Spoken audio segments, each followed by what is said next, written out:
Hello, everybody. Welcome, Arvanauts. Welcome. Arvanauts. Don't welcome Arvanauts. I mean, I'm happy to have the Arvanauts, but that's not this channel. This is the GOG Cobbs Twitch channel. Welcome, Goglings, Gogorifics, Gog peoples, Gogs of the world unite. Welcome, everybody. I hope everyone is doing well and is looking forward to episode 311 of Pen and Pixels. This is D&D with GOG. It is Ghosts of Saltmarsh with myself, your host, Arvin Eleron, and the GOG crew. We're going to talk a little bit about those people. I'm going to introduce them to you in just a moment. But before we get there, just a couple of reminders about ways to support us here on the channel. If you haven't done so already, please make sure to follow us here on GOG.com. Please, if you haven't done so already, please consider checking out our YouTube channel, where, and I mention that because Pyron has been posting videos, has been editing and posting videos of this very campaign, D&D with GOG Ghosts of Saltmarsh, so you should check that out. This is also available on my Pen and Pixels playlist on my YouTube channel as well.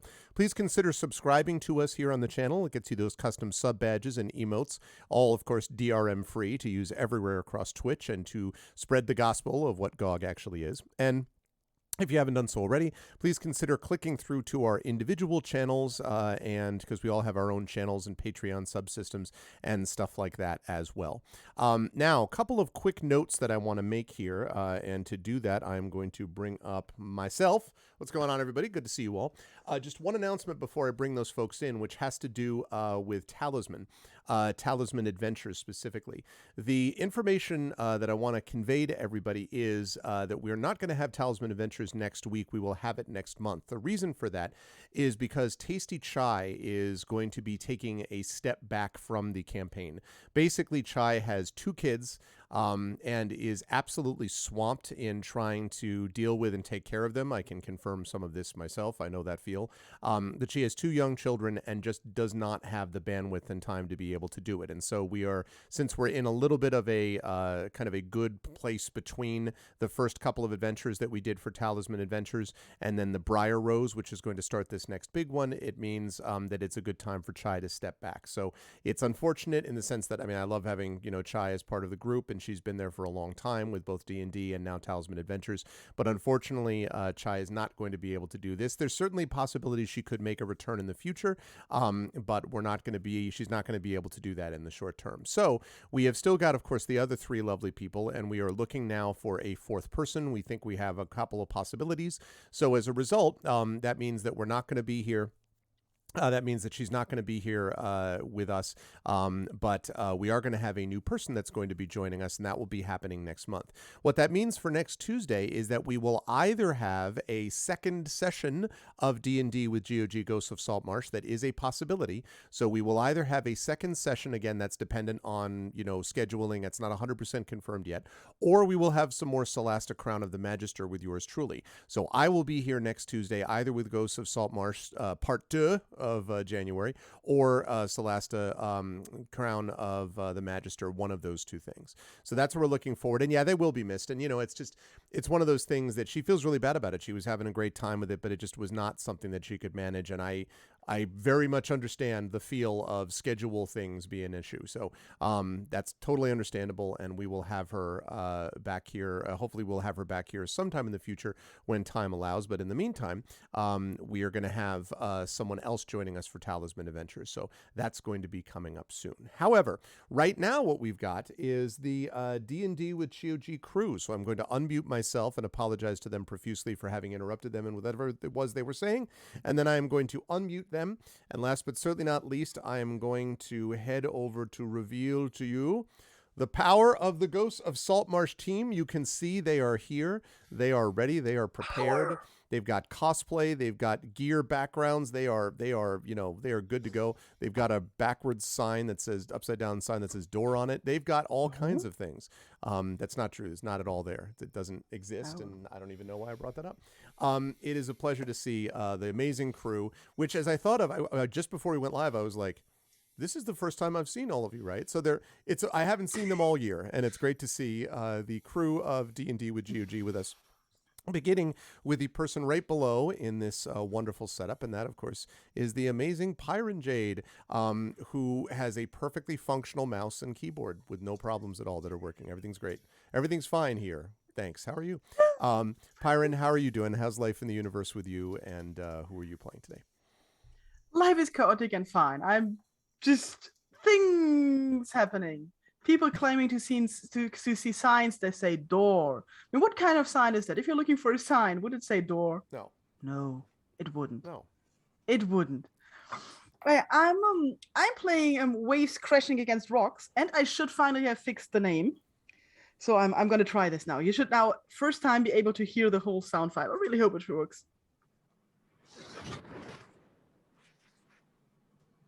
I mean, it sounds like you doing the whoosh. It sounds more or less the same. Dang it. Was I supposed to use something else? I'm waiting, like at the end of this, we're going to get this big, like this massive, 5-minute storm. I'm like, that's how you say the name. You know what? I'm going to look up the sound file because I got it from Zepsplat, who were really nice for me to letting me use this. And I'm just going to link it in chat or something so you can finally know Waves Crashing Against Rocks' real name. Just hold up a big picture of waves every time. Just do it in picture. Yeah. So, Waves Crashing Against Rock, who's a Kenku paladin, to be exact. And I say that every time. I'm going to say it again. Kenku can't speak. They only repeat noises and phrases they have heard, which is why I'm using this wonderful soundboard to convey most of things, some I describe. But so if you hear weird noises, it's most likely Waves who is making that noise. But cool thing, so she can also actually mimic most noises and sometimes do that quite convincingly. So cool stuff. It is very cool stuff. I'm excited to see how Waves handles the next stage of this adventure, and I am also excited to see how the character with gears in the background handles the next adventure. And of course, I'm talking about our player at Darksaber 2K. Again, Saber, as always, thank you for doing the work with the dashboard, Moobot, etc. How are you? How's life in the universe with you? I lurked a little bit in your No Man's Sky stream, which I may or may not have reinstalled and may or may not have played a little bit of, at some point, because I make bad life choices. But it was good to see you having a chance to play some of that, both on your own channel and GOG. How are you feeling? How's life in the universe with you, and who are you playing today? Well, like I said, life has pretty much been No Man's Sky outside of work for me. I've gone from about 20 hours played 3 years ago, and then the last month I've got up to nearly 100 hours played. I have really, really gotten into it again. It's, again, the work that they put in to build the game up to where it is now from where it was at release. And again, I bring this up every time, and I feel it needs emphasizing every time. For free, they haven't raised the price. They haven't charged extra DLCs. Every single piece of really expansive and major content has been a free update, and it's just so impressive. For a reasonably small team, much bigger companies with much bigger budgets would have gone, oh, well, it's out now, and just moved on. But, it's like one of the few comeback stories I can think of, right? Like normally when you get as bad a reception as they did because of the over-promising stuff at the beginning, but they just put their heads down and kept on it, and now it's a success story. Yeah, I totally agree. It's huge. I mean, they're like 2 months back in November, I think it was, a big update again. Settlements now, where you can actually get people moving in and opening shops, and you can sort of get called in to settle disagreements between people as like an adjudicator. And I haven't even got to that stuff yet. I'm just running around naming animals, silly things, and rickrolling planets. When not doing that, and when playing D&D, who are you playing in those moments? Well, tonight I'm going to be Morthrill Gagonian, a dwarven artificer and resident of Saltmarsh these last 150 years or so, who's finding himself caught in a bit of politics and more than a little bit of spicy racism. Yes, sadly. Unfortunately, Saltmarsh has its share of both. But it is a great pleasure to have Darksaber with us as always. I'm excited to hear how Morthrill handles things. I am also, as always, excited to see the on-point cosplay of one Mr. Peripheral Mike, who is there and is looking pretty awesome as always. We had a chance to actually see. It's always a really impressive moment. Like, so what happens is Mike will come on. He will then instantaneously grow this hair and these ears at the same time in front of us. It's kind of a painful but impressive process. Then, puts on the bandana. So it's a full, just like method acting devoted to the craft type of thing that Mike does. And we admire him for it. Mike, how you doing, my friend? How's life in the universe with you? How you hanging in there? And who are you playing tonight? Yeah, I'm doing really well. I like to suffer for my art, which is why I manually grow my hair and everything in my ears each and every stream. Yeah. But yeah, I'm doing really well. The festive break was good. The break away from everything was really good. It's done my mental health a world of good. So I hope everybody, I've said this in chat already, but I hope everybody, streamers and chatters alike, had an absolutely fantastic festive break. And may I say, you're all looking absolutely beautiful today. So today, I'm going to be playing Silvo Janus Betulus, our half-elven sorcerer with a slightly checkered past on the streets of Saltmarsh, who may or may not have gotten himself involved with some slightly nefarious groups within the last year or so. Yeah, I mean, seriously, they this isn't something which I think Silvo has any experience with previously. So, we'll see how Silvo manages this totally new experience of dealing with CD characters. But it is always a pleasure to have Mike with us. And it is also always a pleasure to have with us Ananda, who has returned and has joined us again as things move forward. And are we at liberty to talk about the thing that we were speaking about relating to rhymes with, fundraisers? Am I at liberty to mention that or not? I just realized as I started to say this, I wanted to, because it's something that Ananda's involved Are we with. talking about, what are we talking about? We're talking about that's down to you, Pi. Yeah. Are we talking about the first weekend of February? Yes. You believe so, yes. Yes, we can talk about the first weekend of February. Okay, that's good. Because I know that one of the people who is helping with that is, in fact, Ananda. So I was going to say hi to Ananda, ask how Ananda was doing, give Ananda a chance to mention this thing that I awkwardly just found out was okay to talk about, and then talk about who you're playing today. So hi, Ananda. What do you think about those things? Hello. Yes, as Pi will say, and it's not actually I'm taking part, but I'm not part of the organizational team as such. Sorry. With regards to the ground roots organizing, although I'm happy to throw my hat in the ring when anyone needs any help. But yes, first weekend in February, and please correct me if I'm wrong, Pi, we're going to be doing the second fundraiser in memory of Dialad. And there are going to be GOG stream team and external people alike coming together over that weekend to raise money for, and you have to remind me the name of the charity. It's the place where Dialad was treated in Canada. The Quebec breast cancer center. Right. Okay. Sorry, yes. So that was the charity of Dialad's choice. That is where she was treated, and where she told us, and her family still keeps telling us, that she was treated really, really well. Her partner Northman is also involved in our charity event this year, as well as many streamers that were with us last year, some new that came. So a lot of the Twitch Retro community is taking part in this, and we're really, really thankful for that. And we're going to have a lot of amazing streams, people just here to entertain you and maybe just steal a little money out of your pocket for the charity, as well as a very special GOG showdown, where this time people will face off exclusively against Pantsless Erin, which means I'm going to be the host this time. I'm going to host it, which also means I get to write the questions. Yes, wonderful.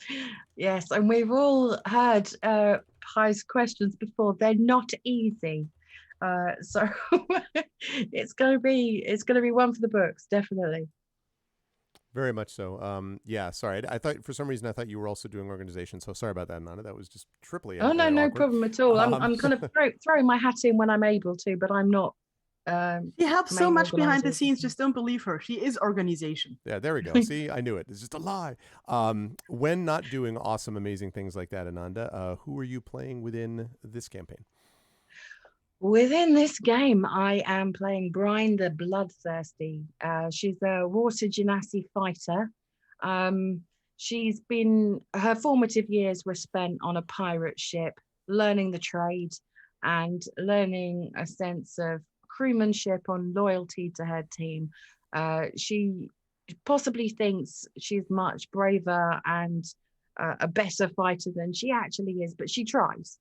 And she absolutely is behind her crew. Her crew is most important to her. So she'll keep trying until her last breath, which hopefully won't be today. These introductions keep getting more and more fatalistic. Like, well, she'll see if she can survive another half hour, because I mean, past precedent. See, this is all set up though. When you get higher level, you're just going to be 20, like all the time, you know? She wasn't downed last session. Right. That's progress. That's progress. But no, I'm very excited for Ananda to be here and for this wonderful crew of players. And with that, chat, let us move over to the map and let's fire up some music. And let's talk a little bit about what happened in our last session. We will be using, as per usual, at least I think we will, if it works properly. Let's try that. I think this is right. There we go, yes. The music from Green Forge Studios, which is for which I have music for my various campaigns. And again, another awesome set of music from them. So thank you to Green Forge as always. So in our last session, the crew, which has been brought together by circumstance, by temperament, and by the whims of fate, have come together to try to figure out what is going on within the town of Saltmarsh. And there are a number of things that are happening, both factional and sectional tensions, also racial tensions, which, as was mentioned before, has been a problem for Saltmarsh. And you have basically two outsiders and two insiders, although one of them is kind of an outsider-insider, in that you have Waves Crashing Against Rocks and Brine the Bloodthirsty, who are from outside the town, who have come to it.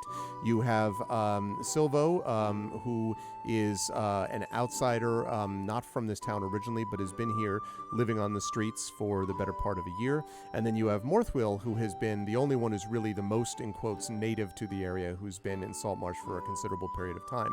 And in fact, Morthwill was a significant part of our last session because the party, which has unmasked a smuggling operation happening at a supposedly haunted house outside of town, was able to then report some of those things to the people that had been a part of this mix and to the people that had hired them. They came back to the city and were able to talk a little bit to the ones who were responsible. Scarin Wavechaser, who was the butler of Anders Solmore, the one who actually is supposedly one of the main people within the council.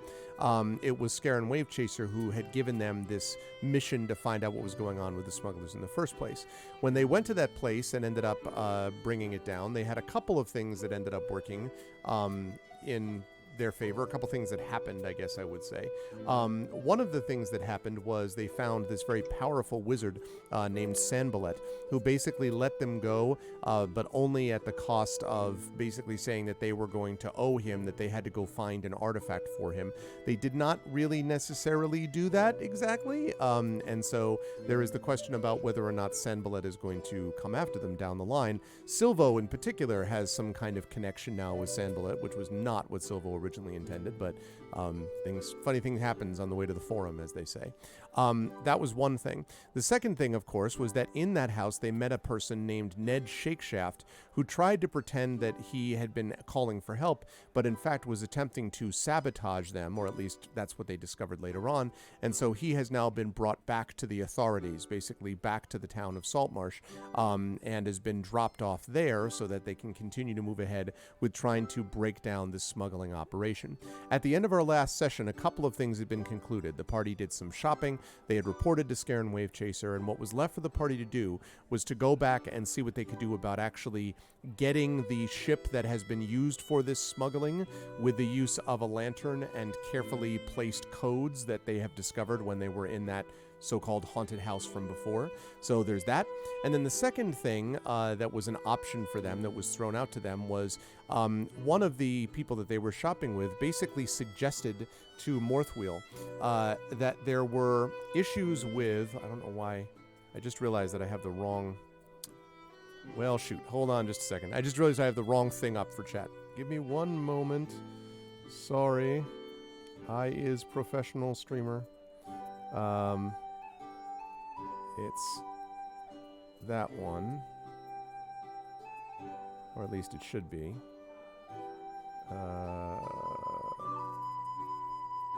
Okay. Sorry, I've got to reset this because it's not showing me the thing that I'm supposed to have. That's not it. That's not it. Never mind. There we go. Okay, that's right. There we go. Now we have the player up one. That's the one that everyone's supposed to see. Never mind those numbers you saw. Those are... You saw nothing at all. Those numbers were not even present, chat. No one saw anything. The owner of one of these places was pointing out to Morthwheel that there were concerns about the people that had owned this one particular place in town. That there were these things in town that were problematic because they were perhaps owned by someone other than the ones that should be doing it, the dwarves specifically. This was, I believe, if I'm not mistaken, I think it might have been Kester that we went to. Oh, no, it was the Dwarven Anvil. That's right.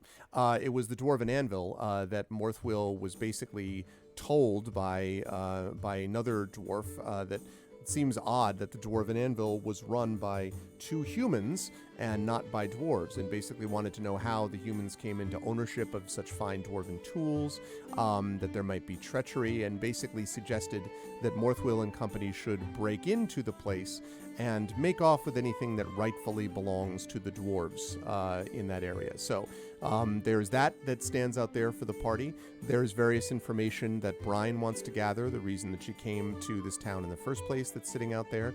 There's Silvo and the issue with the Viper Sisters, the unfortunate people that he works for that have put him in kind of a difficult spot, plus the Sanballat ongoing business. And then there's also Waves while here trying to figure out different aspects of some of the people she travels with, as she has some concerns as a paladin about people like, for example, Silvo, who occasionally just manifest dark tentacles from their body for no reason and things like that. So there are all these concerns that we have going on, and then the main thing, of course, which is dealing with that ship. So with all of that said, I'm going to hand things back over to the party. Morthwheel has just been told this thing about breaking into the Dwarven Anvil and, you know, taking dwarven work for the dwarves, that kind of thing, while the rest of the party is thinking about the prospect of leaving and going up to deal with the ship. So with that said, I'm going to hand things back over to the party. What would you folks like to do? Could you remind me? I wrote a note and I can't remember what it was about. so apologies. I wrote a note about a crystal ball and a ship being pulled under by the tentacles. Yes. That's what. Oh, and peripheral. I was literally like yes, and then the dun dun dun dun dun dun as Mike just subscribed. I was like, what? Yes, absolutely. Yeah. The crystal ball, which I believe, if I'm not mistaken, Silvo has got possession of at the moment. Yes. Well, I don't have possession of it. That's something I'm going to cover as soon as we jump into game. But yeah, the crystal ball was shown to me as like a scrying orb. Basically. Right. That's right. And the ship with the so basically, more will come about that as soon as Silvo describes what happened to that crystal ball or what's going on with that right now, Brian. This is basically what I would say. Okay, no, that's great. I couldn't remember if it was Winston that showed it to us or if it was something that I hadn't seen yet. Right. I think it was something which Silvo saw, if I'm not mistaken, which yes, none of you technically know of it in quotes, although it was done. So, yes, what would you folks like to do? So we're outside the shop now at the moment, correct? Because that's where the dwarf stopped us. That is correct. Yes. You're right outside the shop. Okay. Thank you, Echo, by the way, for the gift sub to Peripheral Mike. Thank you very much. Yes, thank you. I see where that came from. Thanks, Echo. Lovely vibes to you. I forgot where my camera was then. Okay. So yes, you're right outside the store. So I was just gonna go. I think I left something in the shop. I'll be back in a second, and just sort of turns around and heads back into the shop. Okay. All right. Both oil mutters. My hairy dwarven arse. Oh, for God's sake. Yes, you folks could go back in there if you wish and follow him, or you could just stay, you could just do that. This is, you're right outside of Winston's store, I believe. Is anybody following me in? Both oil is. Multiple is excellent. It's very on brand. He's already seen what will happen, what tends to happen if Silvo's kind of left on his own. I know. It's either threatened with death or threatened to serve an evil sorcerer under pain of death. Threatened with death. There's a pattern emerging hearing. Mm-hmm. Yep. Particularly as pocket the store. Particularly as we're supposed to be not being seen in town because, well, we're not supposed to be being seen in town. I'm not going to linger on the street. I'm going to follow back in as well. Okay. Yeah, you had been, by the way, just for a quick reminder, you had been meeting in the room in the snapping line. So you'd been kind of out of sight of the town talking about what you folks were going to do next. So, and then you went shopping. So anyway, that's the deal. In fact, I actually have Winston's store as being farther north than this. I think you may have left and then come up here, and I think that's why we had this situation. The Dwarven Anvil is down closer to here, but you went there earlier, so I think that's why. So I'm going to bring you folks...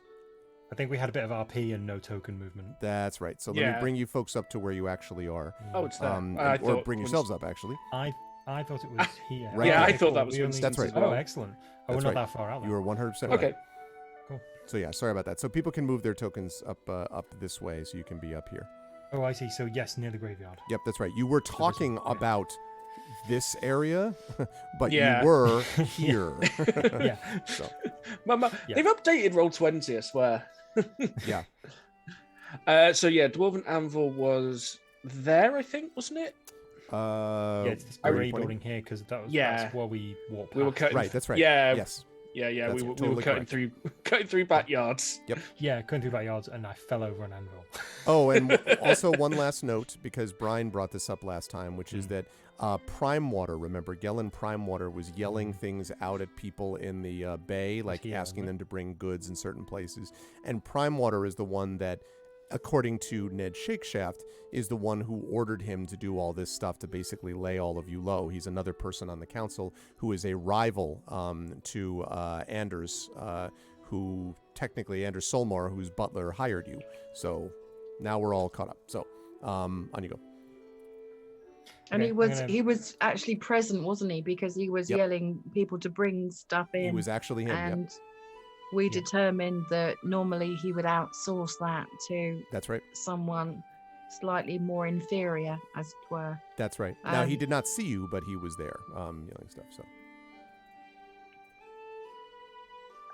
Did we, just for RPing purposes, I know that the shield that was being made in the Dwarven Forge by the humans was a ceremonial shield. Right. I think we all rolled really badly to determine who it was being made for. I think Also we can right. guess, but yeah, okay.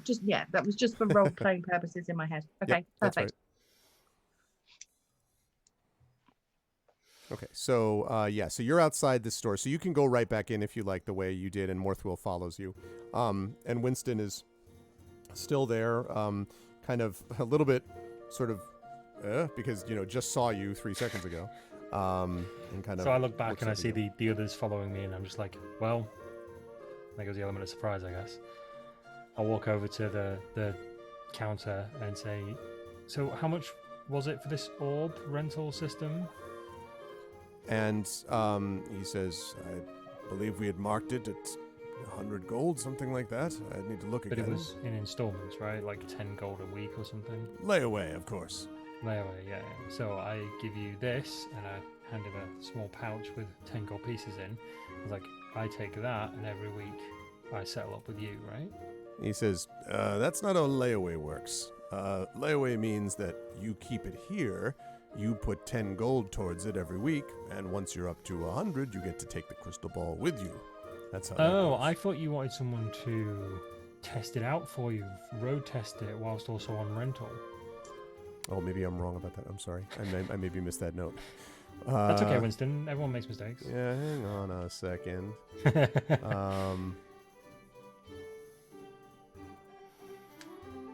Yeah, that's right. Yes. Sorry about that. Yep. Those are right. Those notes are correct. Yes. So I take that back. So yes, that's true. But it is rental. So you are able to technically So you it's like don't own it while he's using it. Yeah, so it's like hire purchase. Like I'll take it with me now, but I have to keep paying. Yeah, for that's it right. Until it's Yep. paid off. Yep. Sorry about that. Okay. I gently push the bag of coins closer to Winston. He sort of opens up the bag and looks in, and kind of holds the coin up and does the classic bites to make sure it's legit, and then I just turn around to everyone. I'm just like, well, it's like he doesn't trust me. and then he says, all right then, well, it looks like it's all in order, and he hands it over to you, and he says, now remember, this thing's valuable. You break it, you buy it. You're doing a test run for me, but that means you also need to make sure that it gets back to me, or at least your report gets back to me in one piece. Once it's broken, then it's not going to be of any use in giving me any further information. Of course, once you've fully paid for all of it, then, it's up to you whether you break it or not. In the meantime, I want to know what it is that it's giving you as information. Okay, so Silver takes out from a kind of a back pocket of his coat, almost like that would be flush with his back. There's a small black notebook, and he sort of flicks through it a bit. And Winston can probably see there's a lot of very tight writing all over the book. It looks a little bit like a journal, the occasional doodle, that sort of thing. He's like, okay. He sees like a stack of blank pages, like, do you want to throw in a notebook as well? I'll actually make you an actual book for it. I like writing things down. So he kind of he pauses and he says, well, and he sort of sizes you up and he says, all right, I think I can throw something in. Let us say an additional gold, and you can have this notebook thrown in. Just a one-time thing, mind. Not something you have to do every week for that. All right, cool.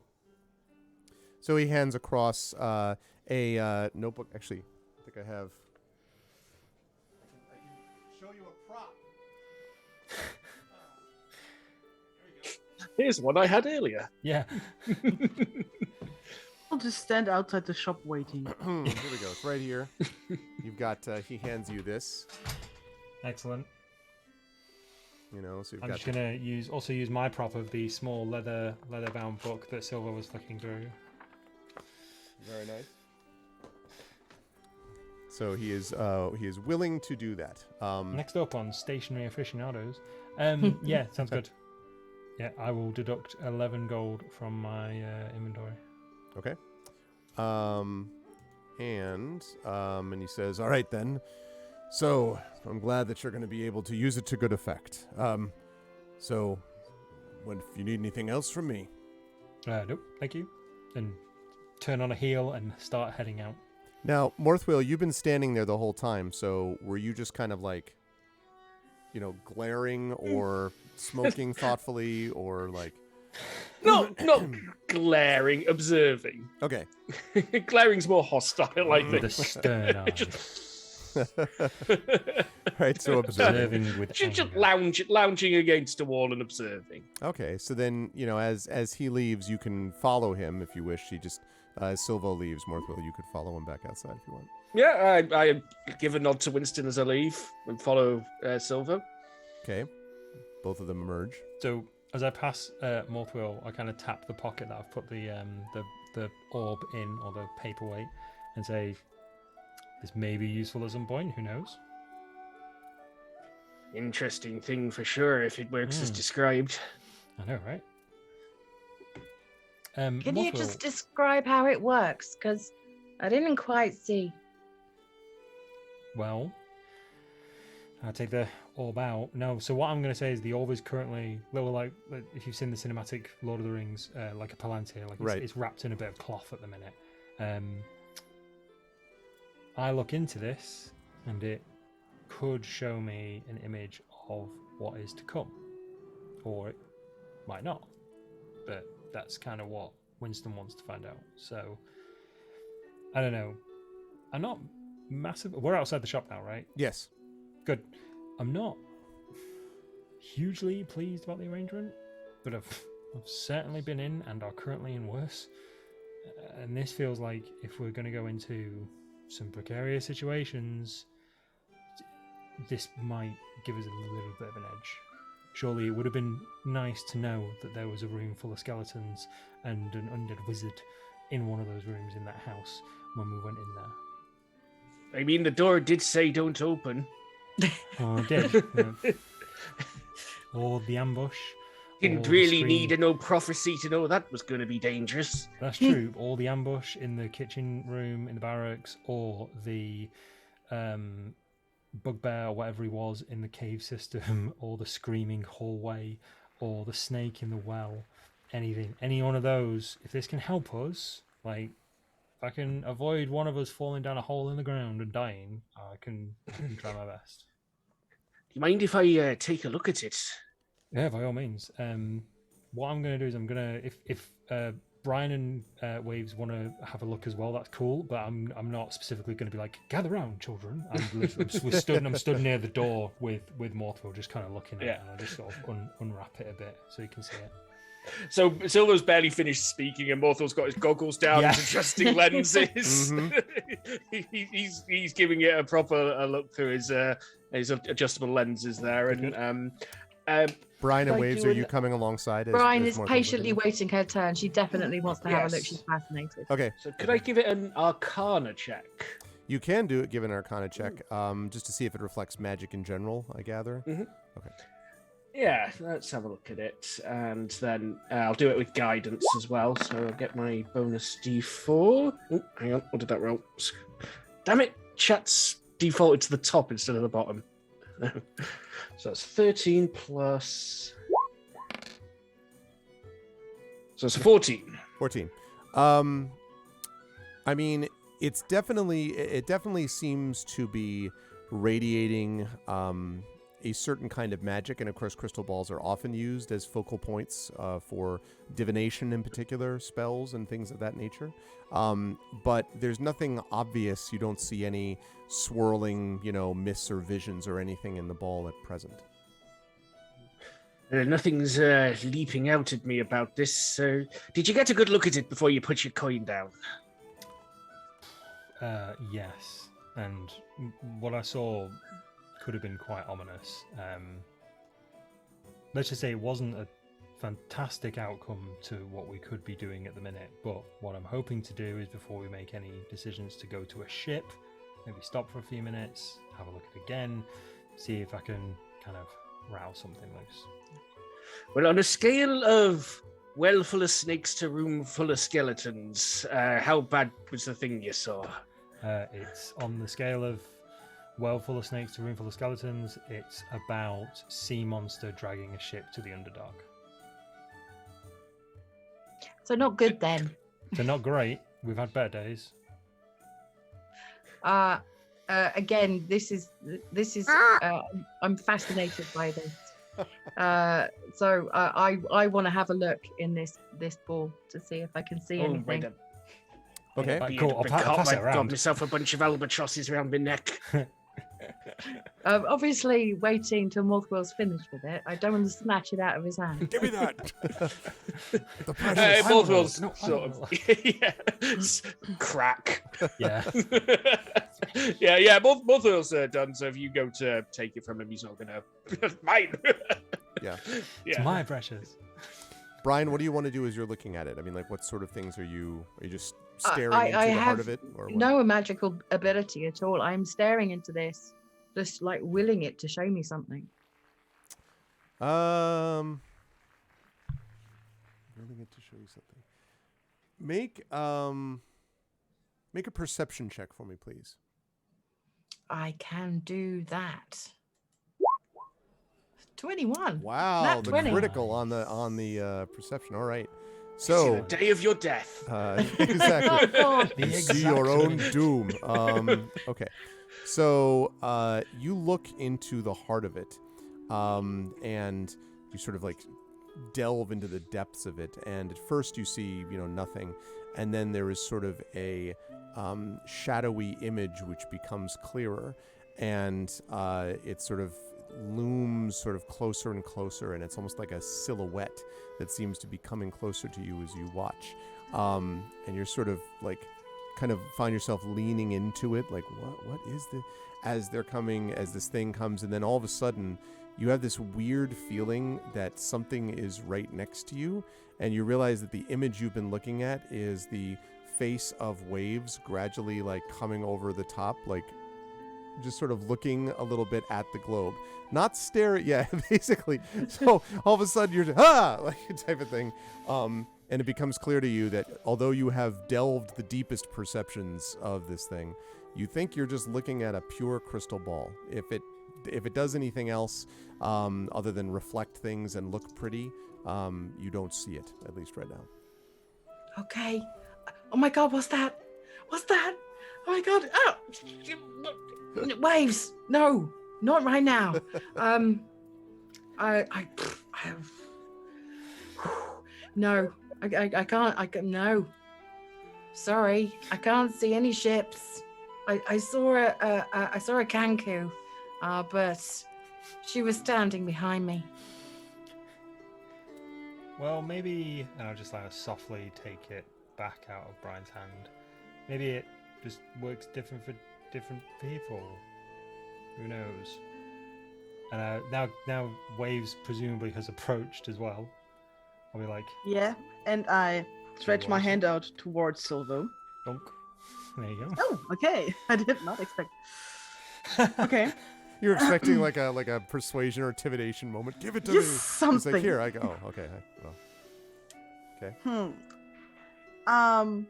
I hold it in one hand, and then I like tip on it with the other hand, because I really, in her mind, I really want to know, is this thing real? Is this thing really, really magic? Because I assume that maybe what people see in it is what they see, like Brian just sees what really is here, and Silver maybe sees something that is in his mind, and the thing is not really magic. And suddenly I make a really weird noise.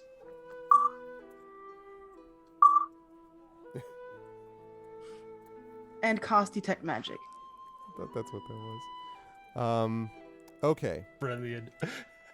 So, when you cast Detect Magic, you can tell that there is definitely magic radiating from the area, but it seems to be coming largely from the direction of Silvo, more than the crystal ball itself. I just Okay. wonder why Waves is staring at me intently and around me. As Yeah, well. I like the image of like Waves is doing this, but then slowly looks up to you as like it just to Silvo. You know, I like- can't quite see. There's something in the way. Oh, it's you. Oh. Wave staring at Silvo is a recurring theme so It far. really is. Waves staring at Silvo is Waves' new name. Okay. I look into the crystal ball, and I really wanted to show me the smuggler ship. Okay. Let me have you make. Let me have you make a. I was really tempted to make you do intimidate, but let me have you make a wisdom check. So you're going to do a wisdom check. I think. Yeah, we're going to say insight for this, actually. Okay. 23. So, have you ever had that experience where you've listened? There's you're just sitting doing work or whatever, and then you hear something which sounds like the beginning of a very familiar song, and even though clearly there is no song playing, you just start being like, and you start almost willing the existence of the song into being. You're like, yeah, then it would go like this, and it would play like this. That's kind of the way this is, in the sense that you're just like, where is the ship? And at one point, you almost feel like your eyes crossing because of the intensity of your gaze, Waves, and then you're sort of like, that's a ship, and then you're like, no, that's me thinking about a ship. There's no actual ship that you see. You are pretty confident this is not showing you the location of a ship. I should note, however, just for the record, that not everything that has magical sort of qualities, sometimes the magical quality is something which this can focus, like a crystal ball, as we said, can be a magical focus. And so it's possible that there is something that can be seen through it under the right circumstances, but definitely just the desire to see something doesn't seem to be triggering it. I hand it over to back over to Silvo and shake my head. Thank you. Didn't see anything then. Shake my head. But Okay. all of you have seen me make this, or heard me make this weird noise when I touched You- the crystal Yeah, ball. are you okay? You made a weird sound. I shrug and try to change the subject by not doing anything. I'm just going to put my hand on Silvo's shoulder and say, I think you were scammed. Sorry to tell you. I don't know myself. There's definitely something to it, but I felt like it's more about who's holding it rather than what's being looked at through it, as it were. Yeah, I definitely saw something. Unless, can magic show you things that aren't really there? Is there like? No, lad, that's Ale. Oh yes, that's the one. But like Winston wouldn't be able to cast something on me to see something in this, would he? Magic's not that good. It can make you see things that aren't there, right? Right? He'd have had to have done it without us seeing. I mean, we all do what we do in a visible way, whether it be he looks at Waves, whatever that was, or me and me boxes of tricks and crystals.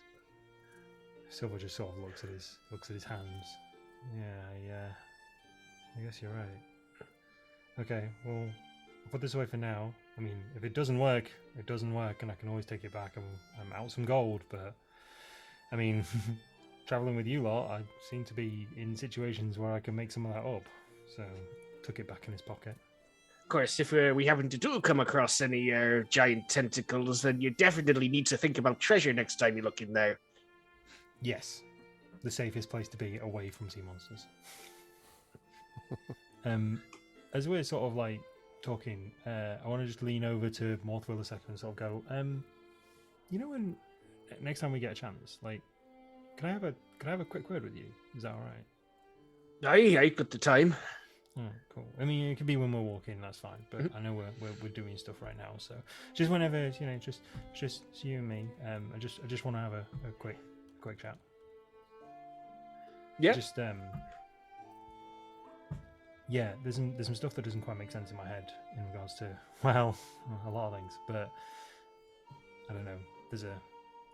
You've been around a while, so I'm kind of hoping you can help me with some stuff. But anyway, I mean, we said we were going to go to try and find the ship, but I kind of wanted to go to that other magical shop, but I'm now kind of not got a lot of money left, so I can kind of knock that one on the head unless anybody else wants to go to the other magical shop. I think we need, before we go and look for this ship, I think we need slightly more of a plan than look for this ship. I'm speaking for myself, and after our endeavors at the mansion, I think that maybe a plan would be better than not.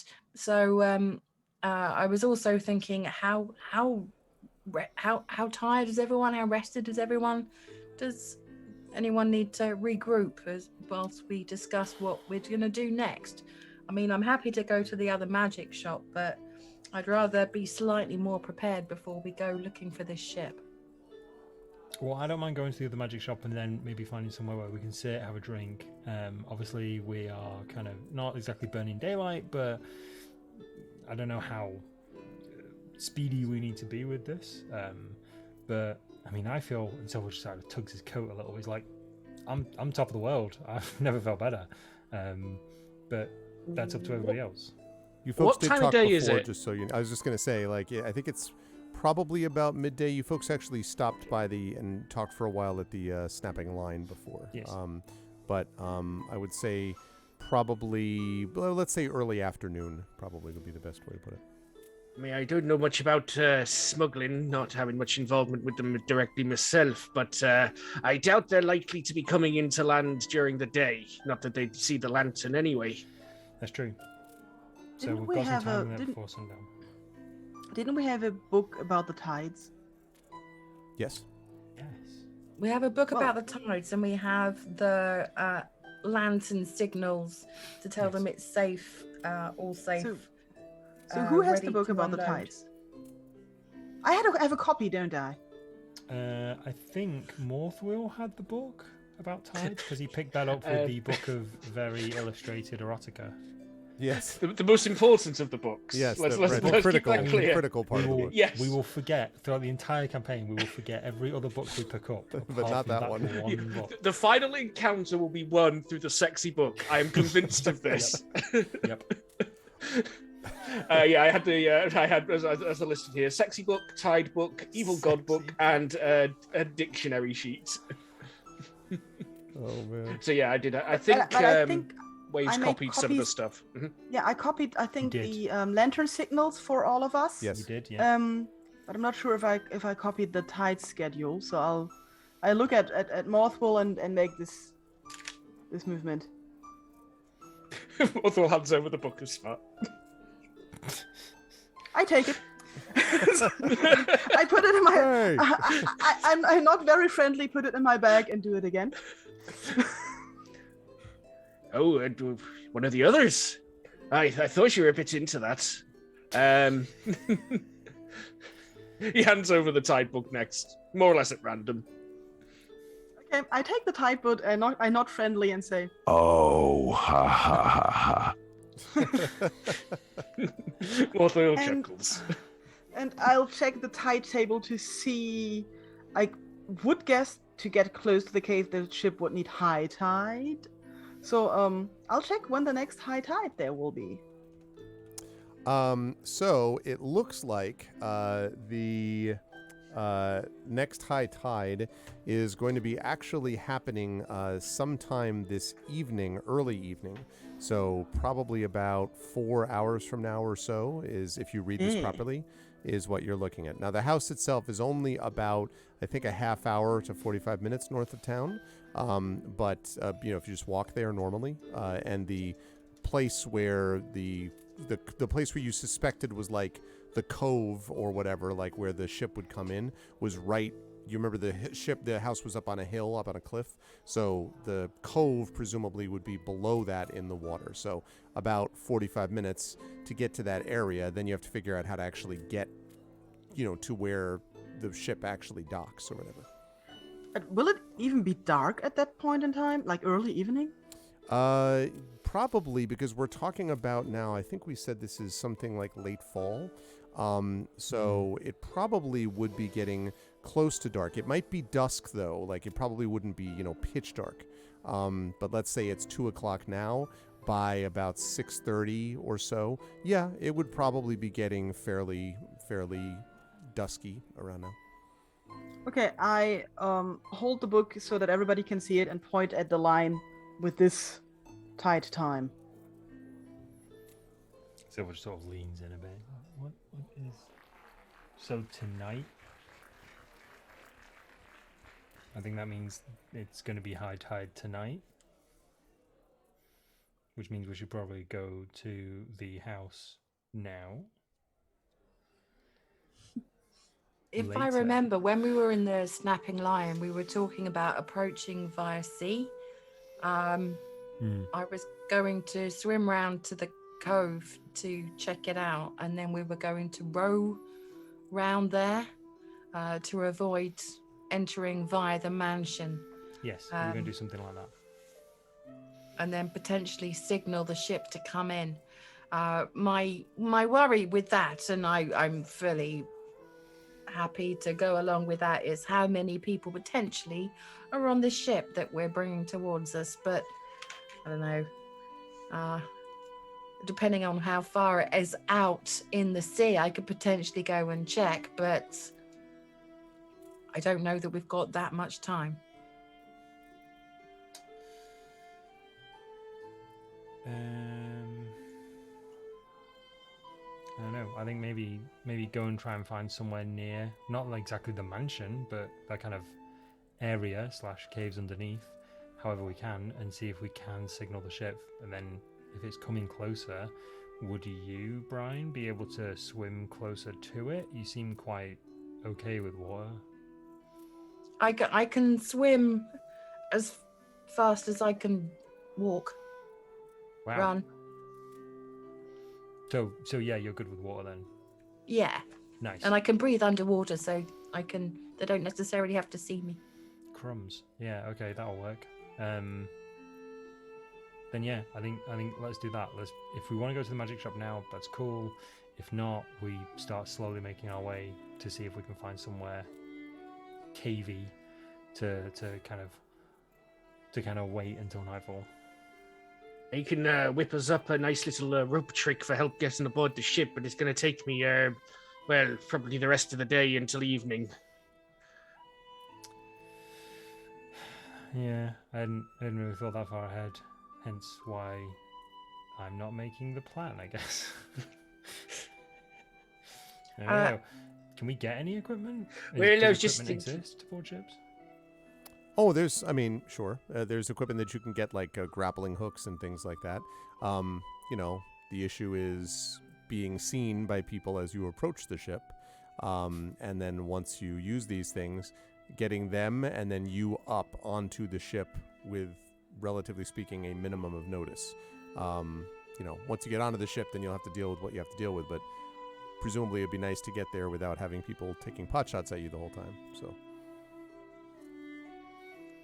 What about if one of us signals the ship while the three come in by boat? And flank it. There'll probably be lookouts, I would imagine, but I kind of like that idea. Sorry, how long roughly till dusk, nightfall? Between 4 and 5 hours, something like that. Dusk more than nightfall. But isn't the high tide already in 4 hours? Right, that's what we're talking about, right?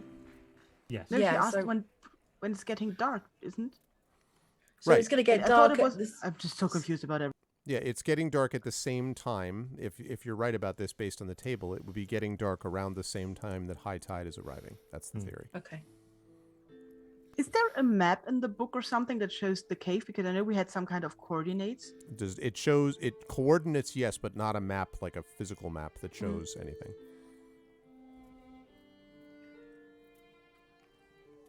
And it's unclear what those coordinates are about specifically, too, I should say, Waves.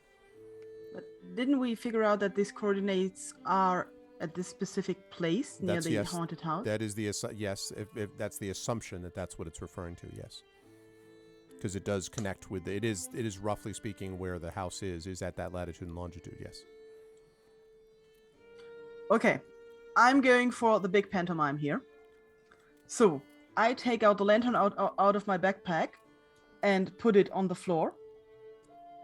I open the page with the coordinates, point to the coordinates, point to the house. I take out the sheet with the signals. I cover the coordinates with my hand, point to a location closer to the city, and lift the lantern and the signal sheet. Wait, do you want to signal them from town?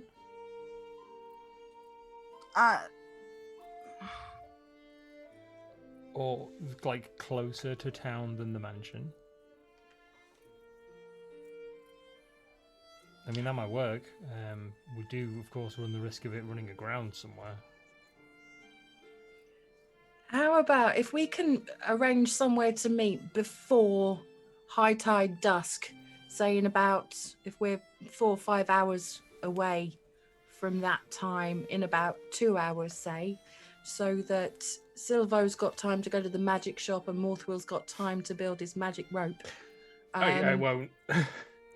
You won't have time by then. It has to be a lot. Has to be after a long rest, mechanically speaking. Okay.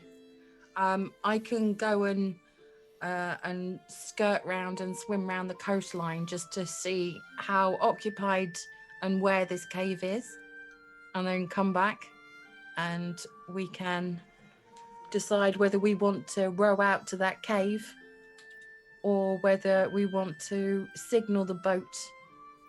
I mean, I could potentially signal the boat and then dive back in the water and we could flank the ship, but I think that us going in completely blind might be a little foolhardy after our last expedition to the mansion.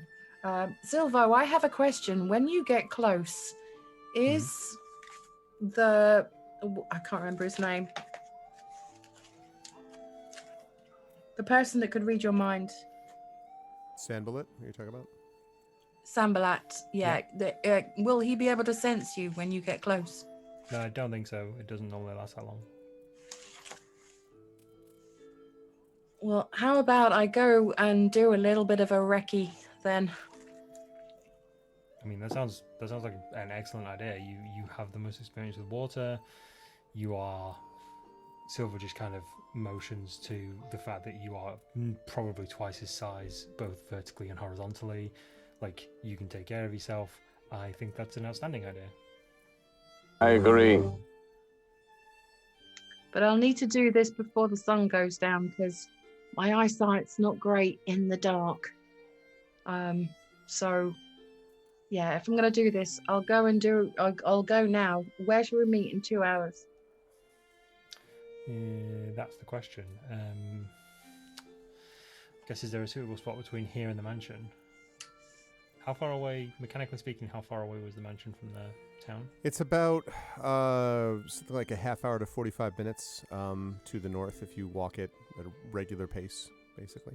Also, remember, by the way, that you do have a small fishing boat that was put at your, kind of like a rowboat, that's big enough to fit all of you, but that was provided to you by Scarin Wave Chaser. So you do have that boat that you could use. I mean, it's not invisible and it's not a sailboat, and it is, but it's a boat. So I'm just letting you know.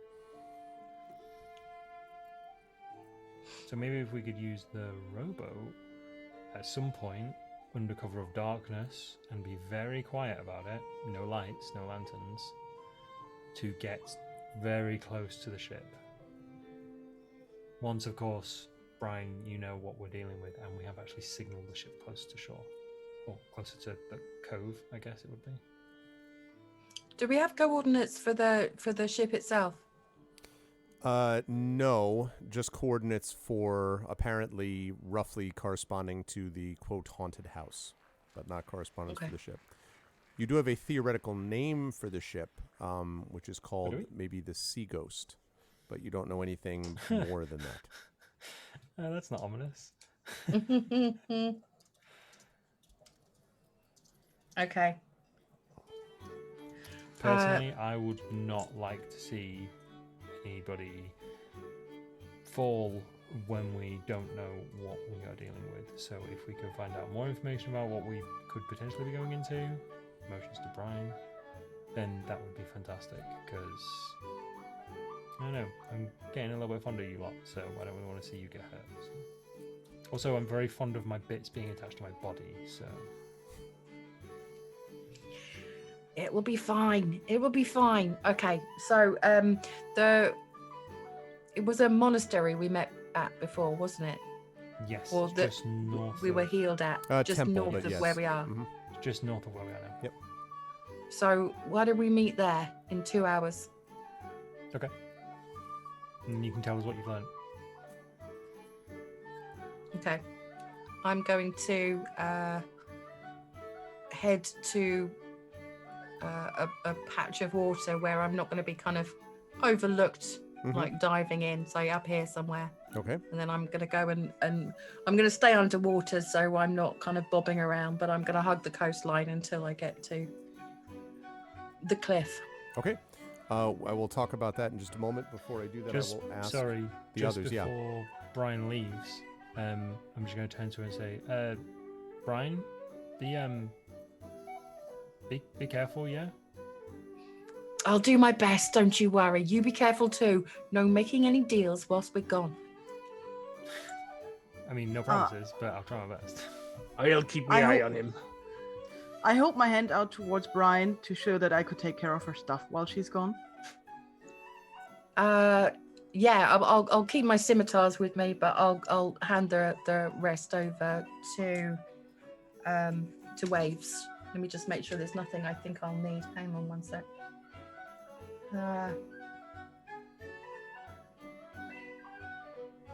I'll keep my rope on me, but everything else, rope and my scimitars, everything else I'll hand over to Waves.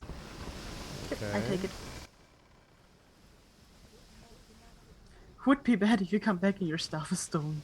And the player's gone, and it's a whole split-off campaign. We just do like we just do solo with Brian on 1 week, and then everybody else just being like. Yeah, I hope you hide your Brian. clothes. Ghosts of Saltmarsh, the Book of Brian the Bloodthirsty. Anyway, so Naked.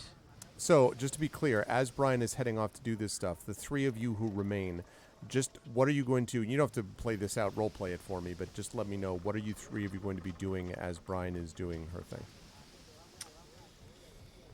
I was going to nip to the magic shop and see if they had anything that could potentially help me not be dead as much. Specifically, we're looking at like armor, weapons, or... Well, yeah, so specifically I was going to go in and essentially ask, is there anything that I can wear that motions to very nice but grubby clothes that isn't really going to be like too clanky, that can help me not die as quickly?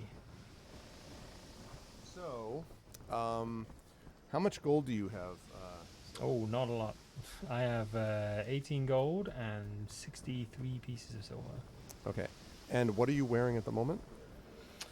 Armor-wise? Clothes. That's it, just clothes? I'm wearing clothes. Right. So I'm going to just talk about this equipment, and then I'm going to jump over to Morthwheel and Waves next. And then I will, last of all, jump to Brian. So, let's see. Let me just take a look at equipment. So, one possibility here... Okay, there we go. One possibility for you, as I look at armor...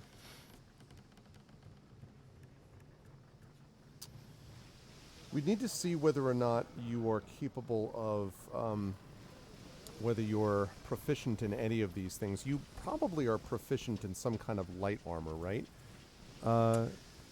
Mike, can you tell from what Silvo has, or no? Actually not sure. Bear with me 2 seconds. Because there's a possibility for you that I would suggest. Let me just double check, because I originally made Silvo in D&D Beyond, so I'm just going to hop tabs real quick. Just to double check his character sheet on D&D Beyond, because it autofills a lot of very useful stuff. Yeah, it does. a lot of things I always forget as well, like spells. Yep. No, I don't have any proficiencies in armor. Well, if you do not have any proficiencies in armor, then the stuff that they're going to have here is not going to be stuff that you would be able. You wouldn't have anything you'd be able to afford. What you need is some kind of magical cloth or robe or something like that. And you don't think that they have anything of that sort. It's probably more likely that Winston might have something like that. But B, even to the extent that they do have something, it would be out of your price range. Okay. And just really quickly, they aren't going to offer me a better price for the bottle of rare wine that I picked up. No, although you get the impression that there are certain places in the city, in the town, perhaps even a tavern, which might pay a decent amount of money for wine, because there are a few taverns, as you know, and these taverns and inns are sort of fiercely competitive with each other because there's not, a huge base of people to use them. So, and everybody always wants to get some food and drink. So there are lots of back and forth, price undercutting and all that kind of stuff to try to get people to go. And there's regulars at every place that you go, but still they would love nothing more than to have other options. So probably a tavern would be willing to give you some money for this, but then, you don't know how much extra. But yeah. So just on my way back, I'm going to not buy anything from the magic shop. Just on my way back, I'm just going to hit 2 nearby taverns if I can. Preferably not the Snapping Line, because I don't want to fleece Hannah out of any money. And I don't think I'm welcome at the Empty Net. So if I can avoid those two, that'd be grand. If I can get, if I can just go in and go, hello, I've inherited this bottle of wine, and I was wondering if you would like to purchase it off me. You see, it's still sealed. And then see who would offer me the best price. Right. So, as I look at these places that are possibilities for this, yes, you basically have 3. You've got the Wicker Goat, which is one place. You have the Empty Net, which has the unfortunate distinction of being a place that you allegedly still owe money to. So, not 100% sure whether or not that's, and then we've got the Snapping Line, previously discussed. And I think I want to say that may be it. I think there's 3, yeah. So you basically have 3. You've got the Wicker Goat, you've got the Empty Net, and you've got the Snapping Line. Then the Wicker Goat it is. Okay. So the Wicker Goat, keep in mind this here, is owned by a guy named Lankus Kurid, who is a former human guard, a retired human guard. He is a retired officer of the Kaoish army, the army of Kaeland, and he caters to the dwarven miners and the town guard. This is very much, if the Snapping Line is very much kind of the relaxed, chill kind of group, and then the Empty Net is basically the rowdy, bar fights every night type of thing, this is very much the place where you're like, I'm too old for that crap, and this is where you go instead, right? It's very square, pretty much. It's the kind of place that guards there and exchange stories of, well, you remember the time that, oh yes, that was great. It's an old man pub. Yeah, basically. pretty much. It's an old man that's pub. Fine. Yeah. Maybe some of the older, generation of Saltmarsh would like to taste some of the finer wines. They might have a more refined palate.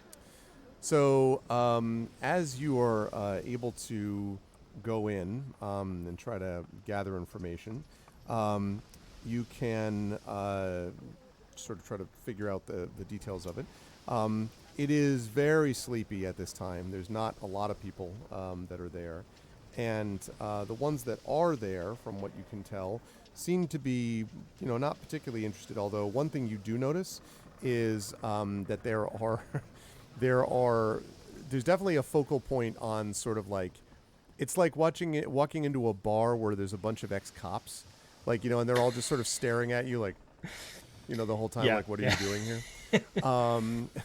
So slightly scruffy and fake candelabra sticking out of his bag. Exactly. So there's a little bit of that. But there are also, as you walk in, you notice that there is a dwarven woman who is sitting at the table, and I'm going to explain. You actually know this person a little bit. And then you've got the bartender behind the bar. who looks like it might be Lankus Kurid himself, who's the, as I said, the owner of this place. So you know them. The dwarven woman is a woman named Manastrad Copperlocks. And the reason you know about her is because this is the recently established mining operations new leader, Manastrad Copperlocks. So you remember there's this new dwarven mining operation, and not everyone in town is happy about it. Again, especially people like the traditionalists and stuff like that. So this hack and his crew. So these folks here, Manastrad is the one who runs this, and you can see that she is there by herself at a table, just kind of drinking some ale. And she also stares at you the way everybody else does when you come in. But you've seen her about. Okay, cool. I'm going to go over to the bartender first and try and get his attention. Hey, it's you, Silvo. It is. You know the idea. We don't have people in here if they can't afford to pay. Completely understandable, Angus. Completely understandable. I'm not here to stay. What I am here is on a bit of business. I have recently come into possession of a bottle of liquor, or rather wine, and I'm not much for wine, and I could do with some food, maybe some new shoes. I'd like to make sure that some of the kids in town are well fed. So I just want to make sure that I can get a better price than the 1 gold piece that Winston was going to sell me for it. So I figured if you cater to some of the more seasoned folk of Saltmarsh, so some of them might have more refined palates. It looks a bit rare. I kind of recognize the label. So what do you think? And I kind of pull it out of my bag and pop it on the bar. And he looks at it and he says, "That's an awful lot to ask for just this bottle of wine. I don't know." And then he catches sight of the bottle of wine and he's like, "Oh." And he picks it up and he kind of looks. This is an authentic, actual bottle of wine, not at all. Yep. And he looks at it and kind of, "That's an old. I haven't seen that label for. Silvo, where did you get this?"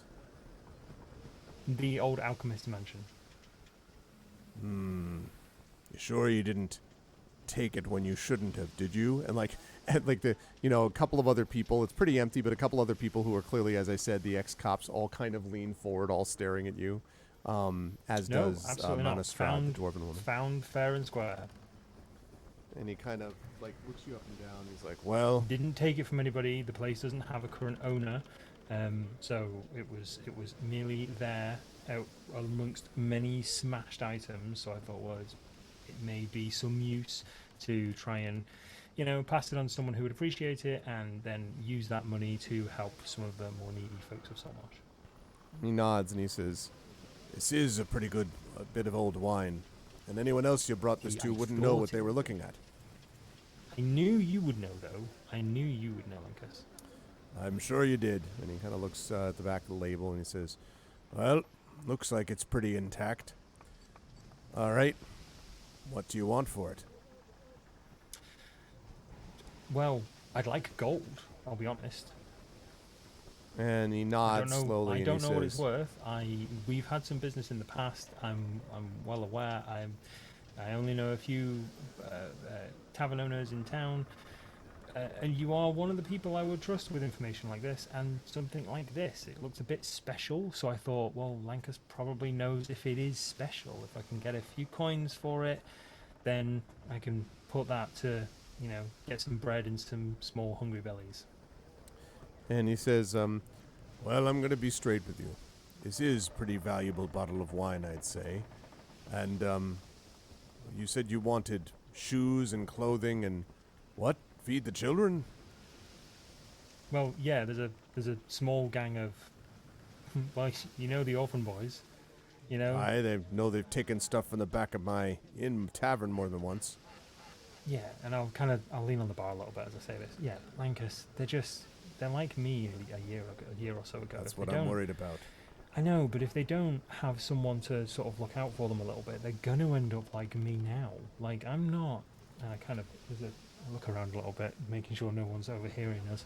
Like, not in with the best people all the time, so I want to try and do something good. I don't want those kids to sort of see me as a career path, And he kind of puts his hand on his chin as if considering you, and he says, you're either absolutely full of it up to the gills, or you mean what you're saying.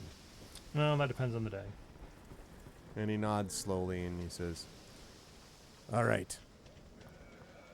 I can give you 25 gold for this. That Perfect. 25 gold is going to be what you'll need to do your little project for feeding the children, as it were. But if you do that, I'll also see what I can do about getting you some honest-to-God boots instead of whatever the heck it is you're wearing. And I'll even throw you in a free meal on the house. I appreciate that. I will take a rain check on the free meal right now, just because I got some people waiting for me. If you have any boots lying around, I'd be really appreciative. That means I don't need to spend that money on myself. And it means I can swing by one of the market stalls and get some bread and some sundries and stuff. So he nods and he gets you these boots, which are, and this is one of the things that you've always known about Lankus, is that Lankus is a stick in the mud and is not exactly, Lankus is the opposite of hip. Okay, like if there is a center of the universe known as hip, this is the place it's farthest from. He definitely does not have any of that, but he is basically a good guy. He did the best he could while he was a guard. He was never abusive to you when he was working. You never got the impression he was abusive to others. He was one of those, means well, did the best he could in a difficult situation type of people. And so he does, in fact, deliver you these boots that are they're worn, but they are not worn in a sort of like, here, put on this paper mache and good luck. He really, he gives you some legitimate, honest-to-goodness boots. And then if you want to do the thing with the wine, he will give you the 25 gold for that. Yeah, that sounds absolutely fantastic. Thank you, Lankus. I really appreciate it. I knew you were the right person to come to.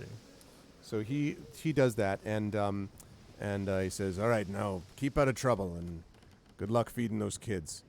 He says, and he lowers his voice, and he's like, if they really are having trouble, you could send them up here, tell them you and I talked. Don't let anybody else know about it, you hear me? All right, secret's over for me. Thanks, Lankus, you're a good man.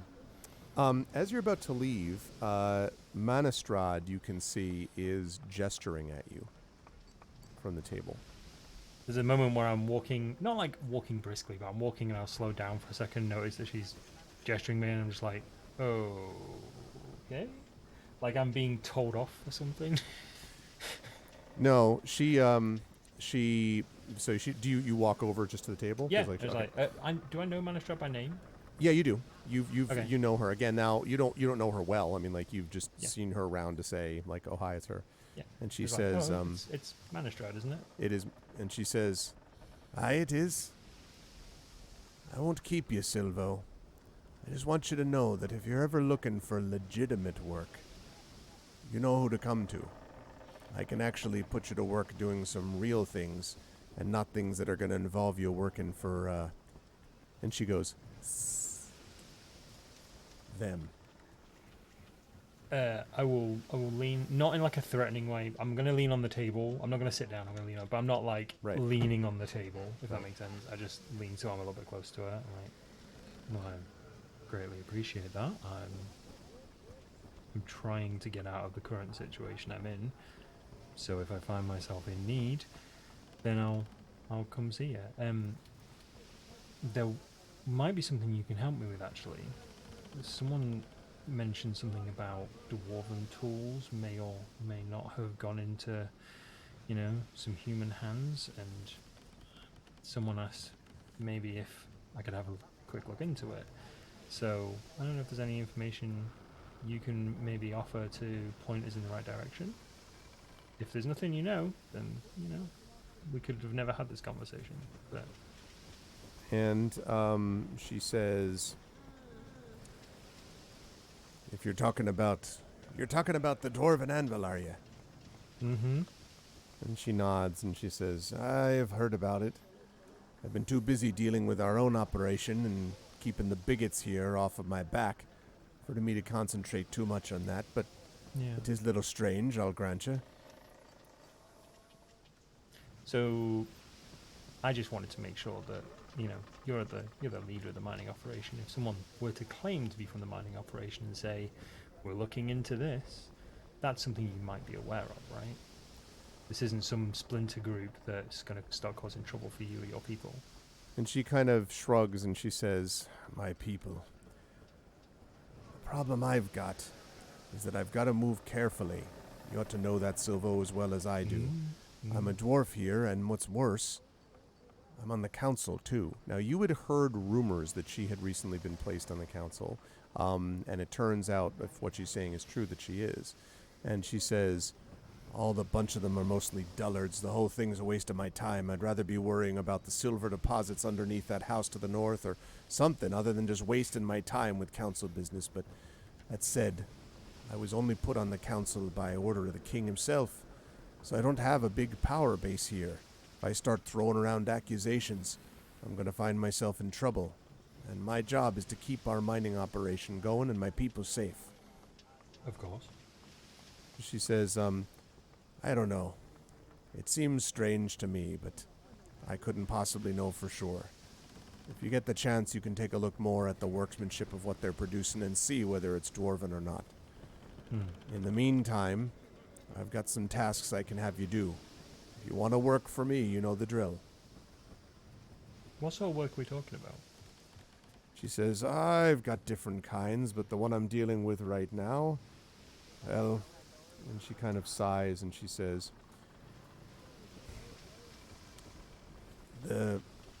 we had some gear, some mining gear, expensive type, you might understand, and it never got to our place. It was supposed to arrive days ago, but it's never gotten there, and my going to talk to the counselors has brought me a whole lot of nothing. If I get too loud about it, people are going to realize that the dwarves have put themselves into a bit of a problem.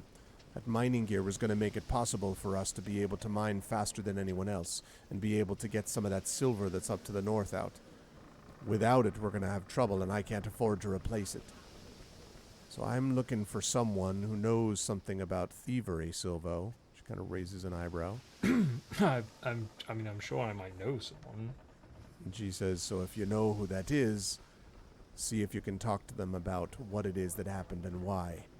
There'll be no questions asked. I just want the stuff returned. I lean closer again. I mean, a couple of rocks I could kick over, so if I find anything out on the grapevine, so to speak, I'll let you know.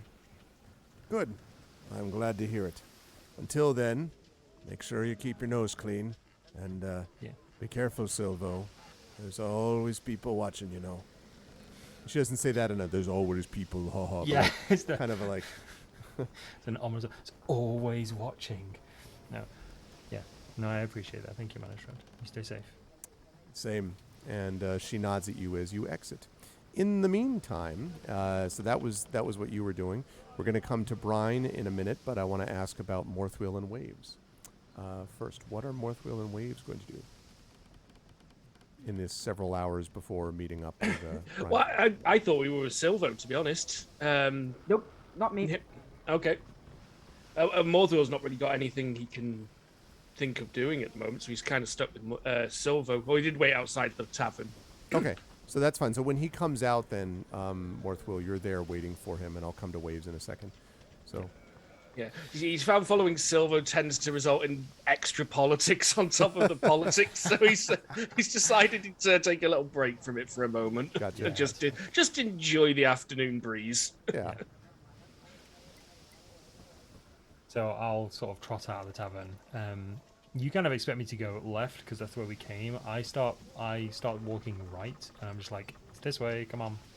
And as we're walking, I'll be like, so we just have to make stuff off at a market, and then there's an alleyway I need to go through on the way back. By the way, I had a very interesting chat with someone you might know, Manistrad Copperlocks, the leader of the mining operation. Turns out that whoever said, the dwarven equipment in the hands of the humans may or may not be rightfully there. Turns out they were on the money. That is something she's aware of. So if we can find out about that, that'd be good for all concerned, I think. Oh, you met Copperlocks. I met her myself, but she's certainly been making a bit of a splash here in Saltwater. Dwarf from the council certainly ruffled a few feathers. Yeah. I'd only heard vague rumours in taverns in late nights of the Snapping Line that she was actually on the council, but yeah, she just said that she was. So that's, I mean, it's good. It's even nicer that she spoke to me like an actual human being. A lot of people don't do that around here. So, well, human being's probably a stretch. Something she did say though was there might be a couple of jobs that we could do for her, which might mean we may need to, after we've done with the ship, go and speak to a couple of my contacts. Now, these people aren't, as above board as I am, so if we go speak to them, maybe, let me do the talking, so we don't end up or dead more than anything. Oh, those kind of people. Yeah, those kind of people. The kind of people that they're either going to fleece you, rob you, or stab you, or a combination, really, depending on what day it is. You have quite the interesting social circle, and by interesting, I mean I don't really want much to do with them. Dangerous. Yeah, quite the interesting social circle. I wish I chose most of this social circle, to be honest with you. This feels like a lot of just the outcomes of terrible mistakes I've made and really bad decisions. Anyway, so there was something. Now we've got. Now we're kind of alone and walking back towards. Walking towards a marketplace. There was something I wanted to ask you. I don't really know much about what's going on with me, but I know it's something to do with magic. And Silver almost says that like it's a curse word that he doesn't want to say. It's like, it's magic. But would there be a time when we have some freedom and you could maybe show me how you use your magic? I don't know if it's going to help, but I've never met somebody else who's used magic in front of me. So, yeah. I can certainly try, but I ain't much of a teacher, mind. I mean, most people who I know of that used magic trained for years to do it. It's not something that just happens overnight. At least in my experience. Well, normally. I am thinking for yourself. I mean, I'm happy to try and show what I can, but I'm thinking for yourself. We need to get you to some kind of guild of casters. Well, yeah. I mean, that's one of the reasons I'm working with the people I'm working with. Is I'm trying to just put some gold aside every now and then, just hide it in different places so that I can afford. Well, originally I wanted to afford a wizard to help me get rid of it, but I don't know if I can. And yeah. Anyway, I need to be able to understand it and control it a bit better. So if it's a guild of casters or just someone, but I start making too much of a splash around here, and certain people are going to know that I have these abilities. I'm going to become very popular with certain bad individuals. A lot of people don't know that I can do this. It's not the biggest secret in the world, but a lot of people just see me as a bit of a lovable rogue. They don't realize that, sometimes when I get, bitten by giant weasels, I accidentally unleash energy on them and nearly rip them apart. So, yeah, it's... Not to mention the whole you were dead and then you weren't thing. Yeah, I try not to think about that one too much, I'll be honest. That'd keep me up at night. Yeah, a little bit. I have a few things to keep me up at night. That's not one of them that I want adding to the list. Speaking of which, actually, you might be the only person I'd show this to, but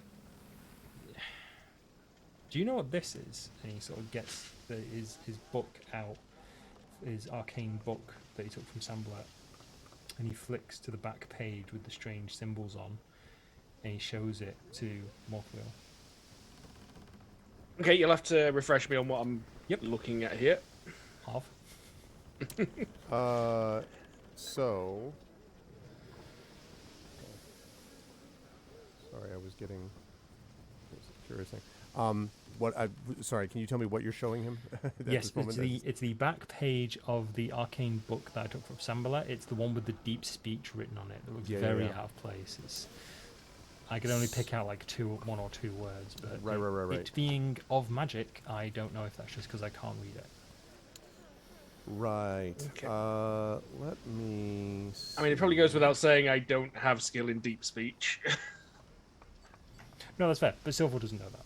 Right. Silver's just oh, look, Yeah. magical symbols. Can you help me, Mr. Magic Man? Like, you do magic. Help. This is right. This thing that you're talking about. Actually, because you found this in that hidden compartment. So the thing that you find here, actually, from what you can tell, make an Arcana check for me, please, Morthwell. Okay, I'll do that with the traditional guidance. 20, not natural. Okay. I just saw 2 for a minute, and I'm like, oh, well, it's a book. So this thing is almost certainly a spell book. It's a spell book that has a number of spells written on it, and that would be pretty significant, and it looks as if they are used for various wizardly types of rituals and spells. Now, you also know, Morthwell, that spell books for wizards are guarded very carefully and are very important to them. And so, if a spell book has gone missing, ... So, Mother just goes,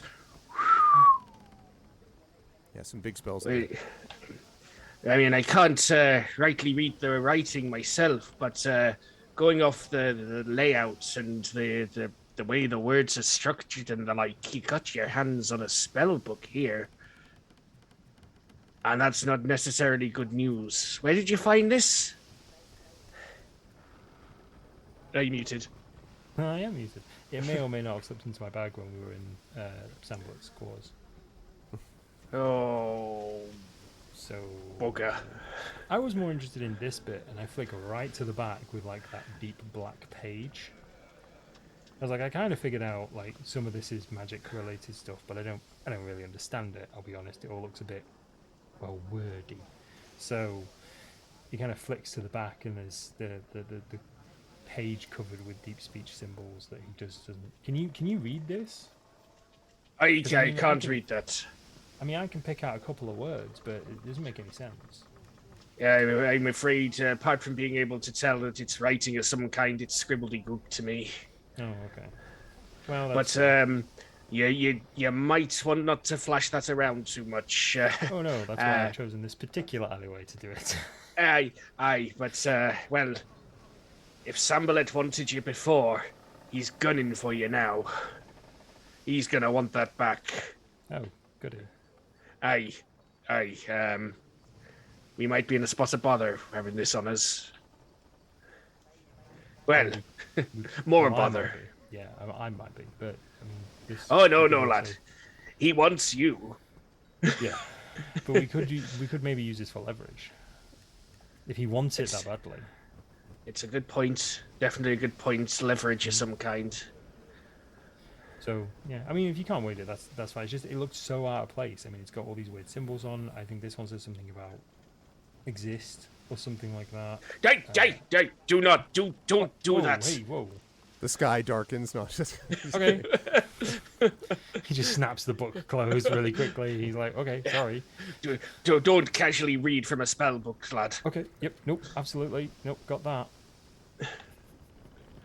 I mean, tucks it away. I'm no wizard myself, but I've seen what happens when spells go wrong.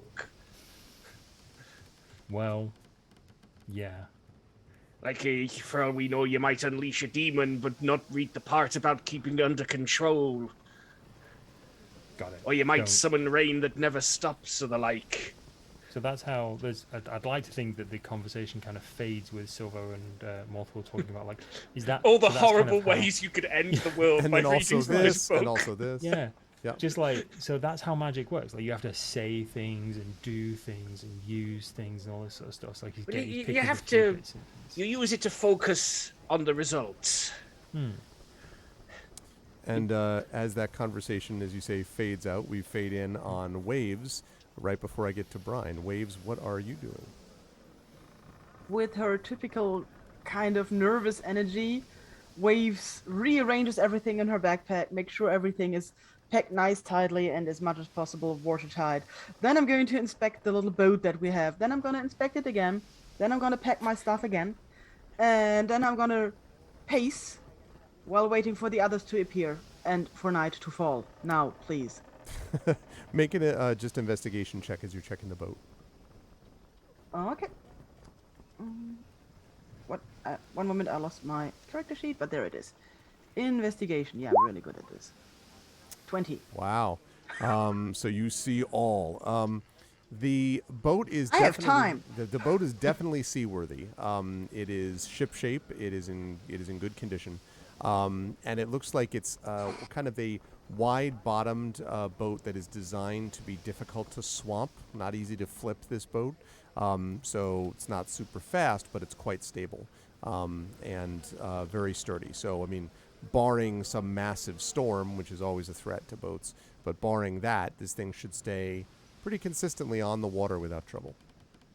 Wonderful. I'm gonna make myself like comfortable with the boat. I'm gonna check my clothes. I'm gonna check my weapons. I'm gonna pack my stuff. I'm gonna check everything again. I'm gonna look around for the others to come. I'm gonna check my things. I might actually, like take care of my feathers while I'm at it. Okay. So you're preening, kind of like, right?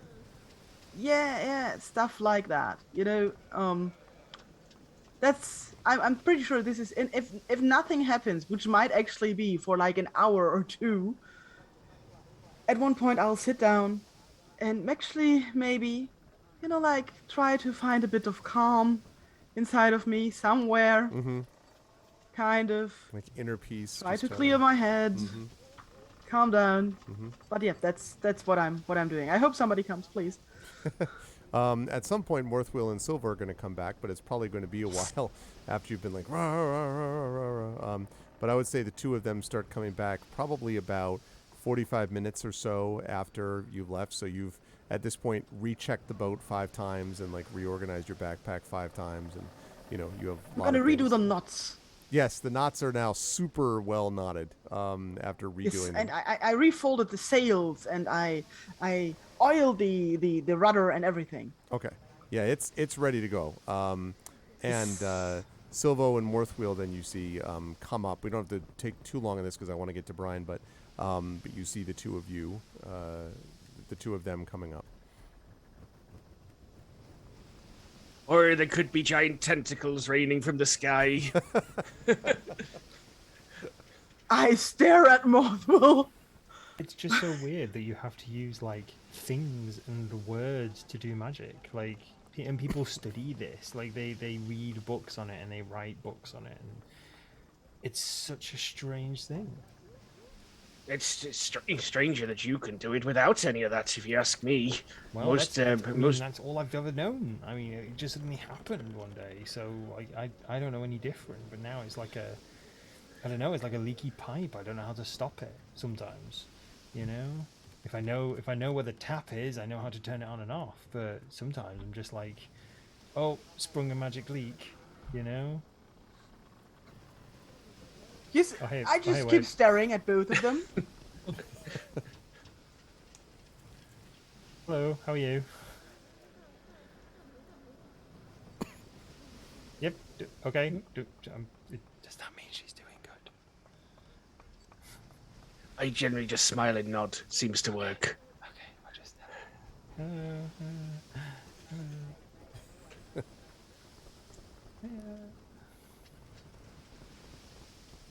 So I point towards where my ears would be to point out that I can hear you. But normally you make a noise or like somebody else's voice. Which reminds me, actually, Good afternoon, madam. that's better, madam. I mean, I'll take it. Hey, boy. I mean, I'll take Madam. Well, I make a movement towards the boat. Welcome. You all can see that the boat is meticulously organized and looks as if it's been meticulously organized on several Wow, yeah, that occasions. looks way nicer than Yeah. when we got it. Like, this looks really nice. Yep. Morthoil is very impressed, and yeah, This is I've been nice. busy. This is nice. Was this you? This is nice. Why a dwarf couldn't organize his workshop any better. Wave seems to be happy and sits down and keeps waiting fidgetly. Has Brian not come back yet? Oh yeah, I hope she's just taking her time then. I have this image of, I wonder where she is, and then Oh, I Cut to hope she's doing underwater, okay. Brian fighting an octopus. exactly. I think everything's fine. Hold on. As it goes to try and eat a ship. Yep. Okay, so Brian, you have set off from here-ish, That is correct. roughly, and you set off into the water. Now, one thing that's important, I think you said you wanted to stay below the level of the water, like kind of staying out of sight to the extent you can, or what was your... Indeed. Okay. Yes. So as you go up, sort of hugging the coast, which is what you said you would need to do, you're able to make your way up and then up and up and up right there, roughly, until you are basically off the map.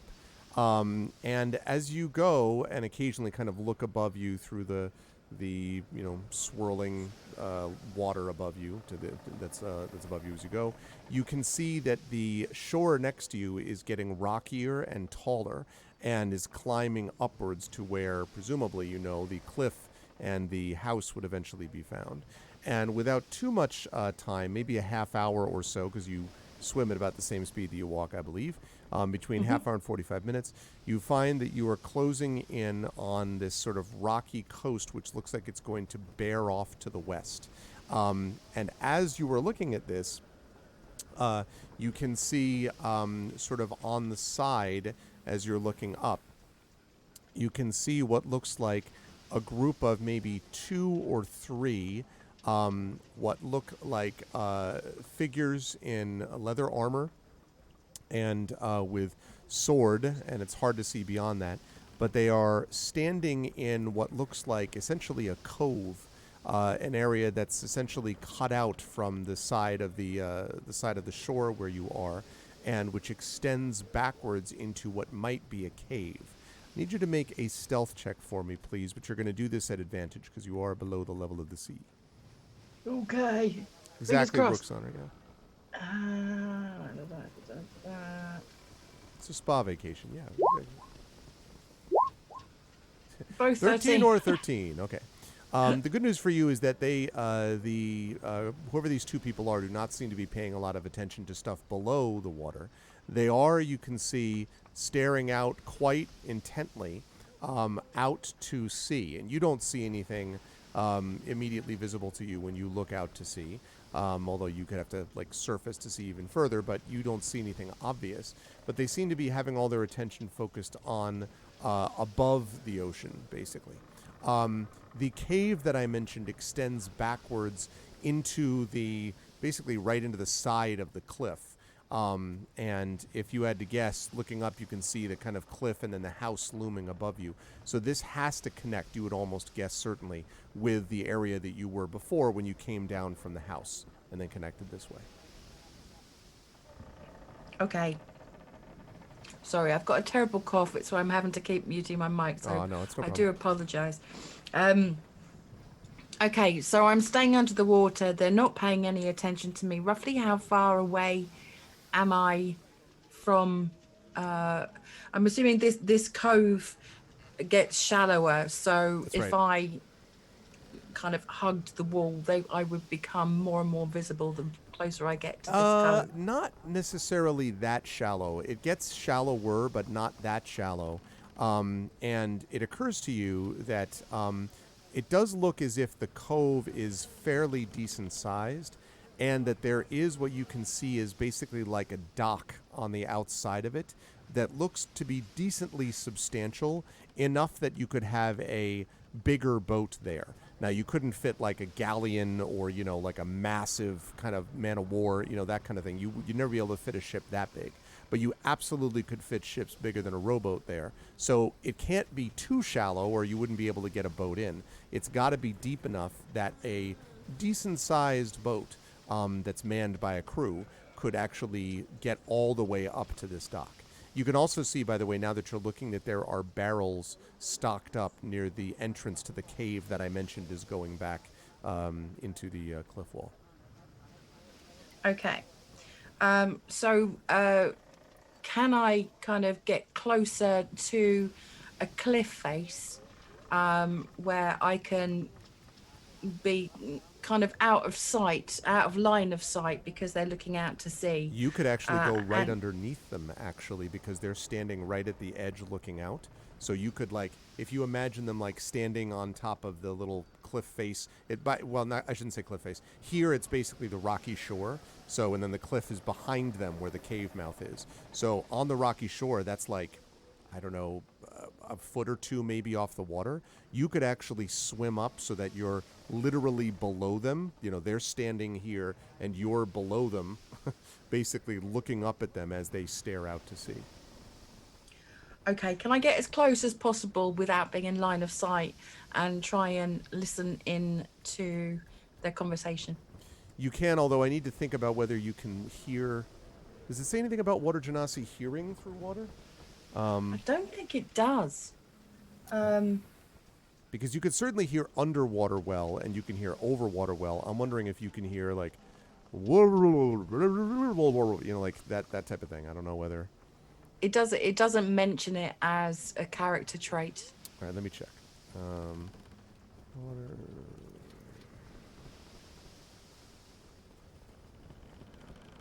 Let's see.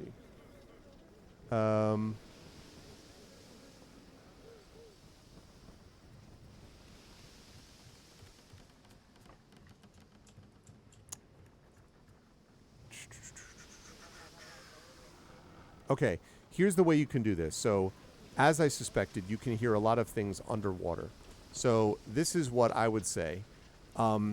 If you want to take a little bit of a risk, if you were to surface just enough that almost like, if you could imagine from swimming, your ear, you know, is like above the level of the water, you could be right up on top because, again, you're almost underneath them. So you could swim where you're just like lying there floating on your side with your ear above the level of the water, and then certainly you could hear what they're saying. So you could do that, but it will require a stealth check from you. I'll give it a good go. All right. Chat, don't forget, if you have inspirations available from my channel, you could always inspire Brian the Bloodthirsty at this point to be able to hear this deep conversation. I'm just letting you know you could do that if you wish to. It's up to you. I put that. I'm assuming I don't have advantage this time. Not unless they give you that inspiration. That's why I mentioned it to chat. So chat's giving you got this, and they're giving you that kind of inspiration. You can do it. You can give me that kind of inspiration anytime you like. Right, here we go. Rudenell has inspired you. Rudenell is, I think that may be his second too. Rudenell saved this on purpose. Thank you, Rudenell. Thank you, Rudenell. Thank you. I needed that. I rolled a 9. Just putting a note to make sure I do that later with my channel. Thank you, Rudenell. All right, so Rudenell has inspired you. You are now inspired to listen. So it's now That's what you're doing here. Oh, sorry. I'm sorry. Again. Stealth. I beg your pardon. My fault. Stealth. So you're doing stealth. Oh God. Is that a 9 and a 7? Okay. Well, let me make that opposed. Check with. Let's see what we get with the dice roller here. They are definitely not looking for you, and that may help you. Oh, wow. Well, good news for you, because as you surface, you kind of do this, whoosh, like you splash a little bit up, but they are just like, And they're sort of, and at first you're like, oh crap. And then you're like, no, it's what I told you. And then you realize that they're actually talking to each other and not to you. And there's like a, whew. So you're just sort of lying there floating. And the one's saying, well, what do you think? They come in the normal way? I don't know, why wouldn't they? You listen to Sandballet, it's going to be all about when they come in. And he wants us out of here, too. He's nervous about something, he won't say what. You know better than to listen to what he has to rave about. Oh, be quiet. It's trader talk, and you know it. Sandballet hears about it, and he's not going to like it. You understand me? Go on. What are you, son? I'm just saying what everybody knows. He let them go. No one knows why he did, but he did. And it's going to come back to bite him. He's going soft, he is. And so you kind of hear this discussion as they're going through this, and then there's a sort of a long pause, and the other one says, "This is silly. They're not going to be coming by here now anyway. It'll be a couple hours till it gets dark." "Yeah, but he wants to make sure we don't miss them when they do. He definitely wants us getting out of here when we can. You got everything?" "I ain't got the lantern yet. I'll have to go back and get it in a little bit. As long as I can actually see the ship, that's all we need." "It won't matter if they don't signal first." "We'll see." And then you hear this, and like a little thing of spit lands right near the water next to your face. Not on it, but just like drifting, near it. And the one says, "I don't know, it beats me. Here we had everything set up. All of a sudden, a few people show up. They don't get scared off so easy, so we just give in. Figure they'll give them what they need and leave." "That ain't what he did. He said that he sent them off. He says he's got a plan, he does." "What kind of plan?" "He says he'll know everything they're doing." "What? You can't possibly know everything they're doing, not even Sandballet." "I don't know. Maybe. Anyway, it won't matter. Long as we get on the Ghost by nightfall, we'll get out of here. Tired of these cursed marsh dwellers." And so then there's another spit. This time the spit lands from a farther distance away from you, fortunately.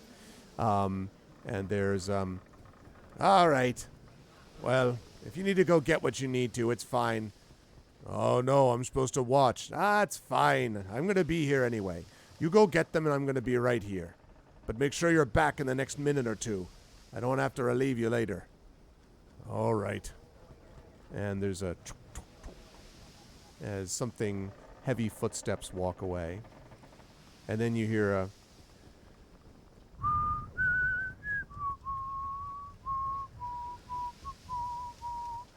"There was a lass at sea, and she had two for me.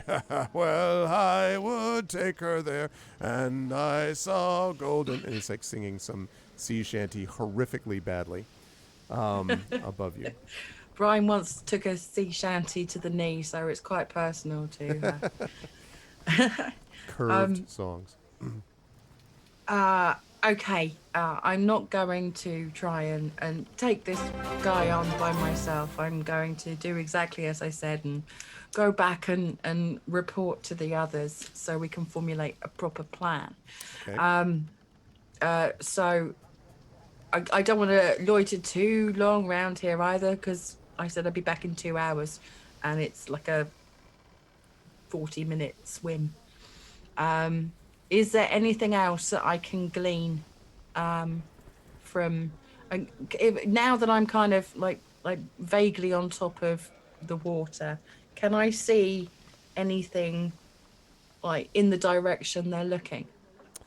No, other than just the ocean. You don't see anything as of right now above the surface of the water. But definitely they are looking out at the ocean proper, out beyond the sea. So they're looking there for something, but who knows what. Okay.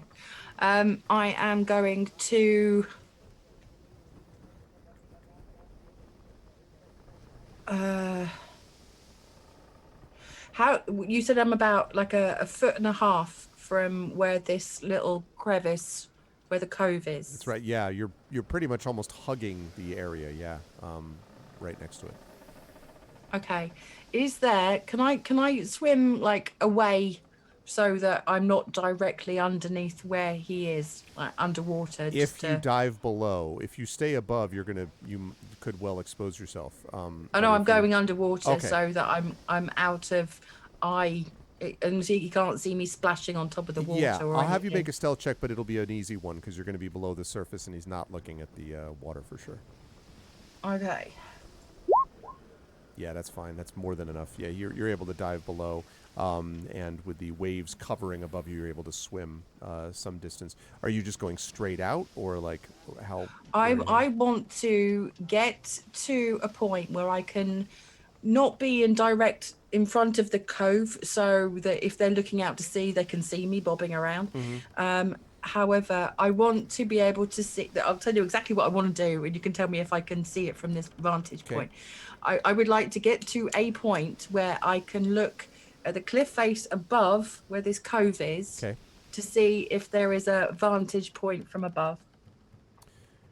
There probably is, although from your position just because of how far below you are in the sea, it's a little hard to see. But yes, near the house, there is kind of a promontory, basically a kind of like a little spur, out upon which you think you could sort of have a vantage point. Now, the problem is that technically that vantage point would be visible to someone on the first or second floor of the house, but it wouldn't obviously be visible to someone in the basement, of course, and it wouldn't be visible, you don't think, to the people down here in the cove. So the only issue is whether someone in the house would see you, but the others would not. Okay. I'm making mental notes of where everything is, and then I'm going to dive back under the water and swim back. Okay. As you're doing that, you hear the 33 months till my last comes back to me, yay for me. Thank you, Lone Wolf 67 for the tier 133 sub. Thank you, Lone Wolf.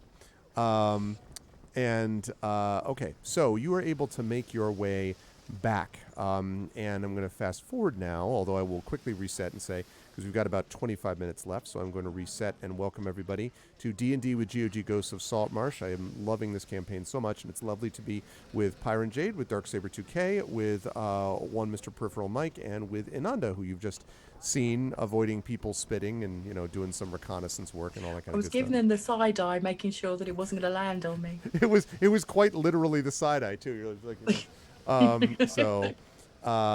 but it is great to see all of this. And if you like what you see in here, please make sure to check out our previous videos in this series, which you can find both on my YouTube channel, underneath my Pen and Pixels playlist, and also on the GOG Comms Twitch's YouTube channel, thanks to Pyron Jade's hard work in editing videos of this campaign and stuff like that too. Okay, so I want to jump us forward then to the time that she returns, that Brian returns. And basically the first, I guess I'm going to say the boat is going to be over. I'm going to put the boat over here. One moment, please. I'm just finding a boat. Perfect. A rowing boat. Exactly what I want. So we're going to put that over here. And I'm going to ask Waves and Silvo and Morthwill Waves, Silvo, and Morthwill, that's right, to come over here to the boat. And then you're all sort of waiting in and around or near the boat. And Brine is coming up to it. I would like Morthwill and Waves and Silvo to make perception checks for me, please. I will be concentrating on the orb, so will that take all of my concentration? Yes, then you would. Then I'd like you to do perception at disadvantage. Then, please. Okay, cool. Thank you for that. Oh, there she is. Morthwill sees all of the things. I need to repack something. Looks like someone nearly spat on her too. Exactly. I can see it just at the end of my hair as I'm going to the Like wall. drifting by. No, it just missed you. Okay. So none of you really noticed this. Waves is just like packing again, and as we said, and Silvo is like peering into this orb. But Morthwill, you hear just the slightest splash that doesn't sound like a normal splash. And as you look over, you can see the lithe form with purple hair of brine kind of cutting through underneath the waves until she comes right up next to the boat. Ah, you're back. I am. Thank you so much for waiting for me. I give like a cursory nod to all of the crew, like individually in turn. You notice Silvo pays and- no attention because he's staring into this orb. Yeah, I'm kind of sat on like the bank, just sort of looking out to the ocean. But what if my back's? I kind of shake my hair like a dog, so that it like raindrops hit him like. that Silvo as I like get myself back on dry land. Oh, hi, Ryan. I also give a deep nod to and say thank you so much for looking after all of my equipment, and I see it's packed really nicely as well. Thank you so much. Super well packed, by the way. And then I take my equipment back and say, okay, is everyone listening?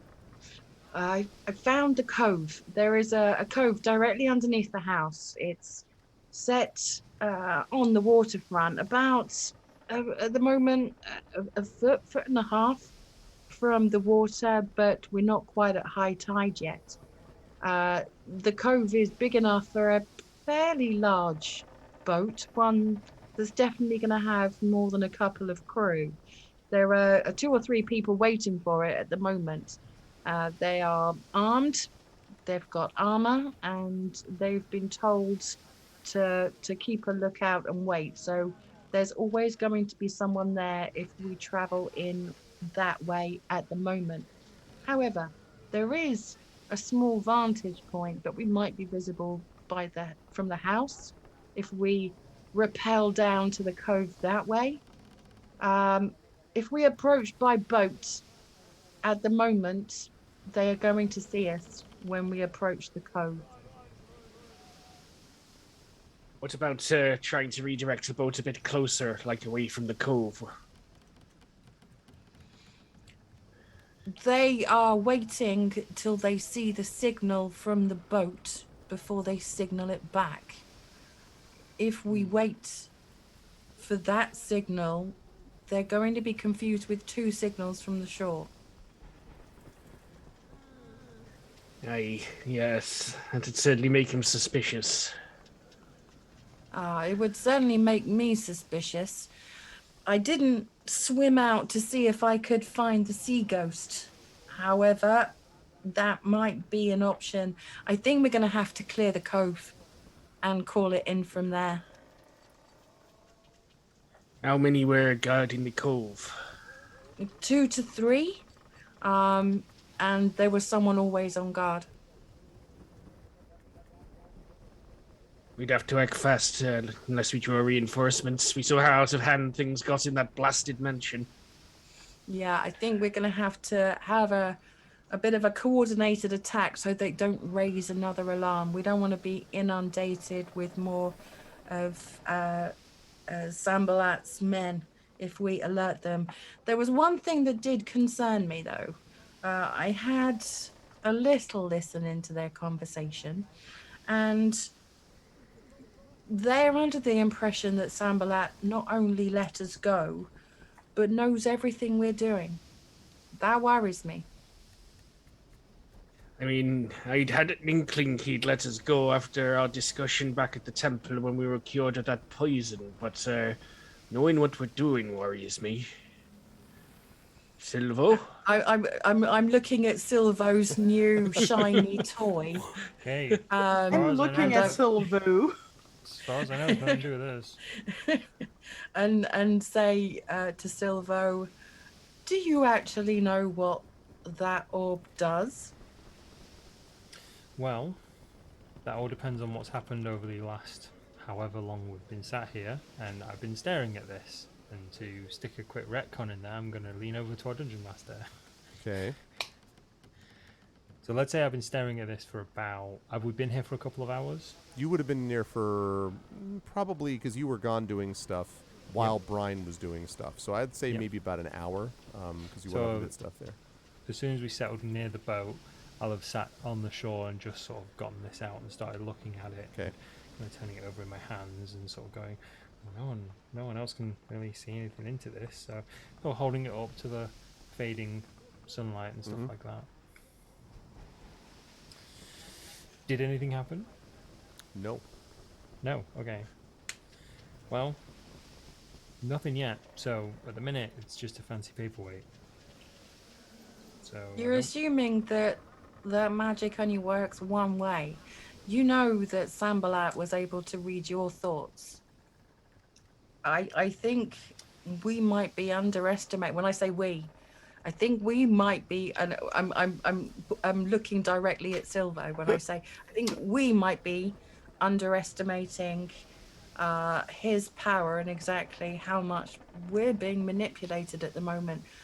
I think we still need to do this, but I think we need to be aware that he might know we're coming. Well, Silvo sort of stands up, tucks the paperweight back in his pocket.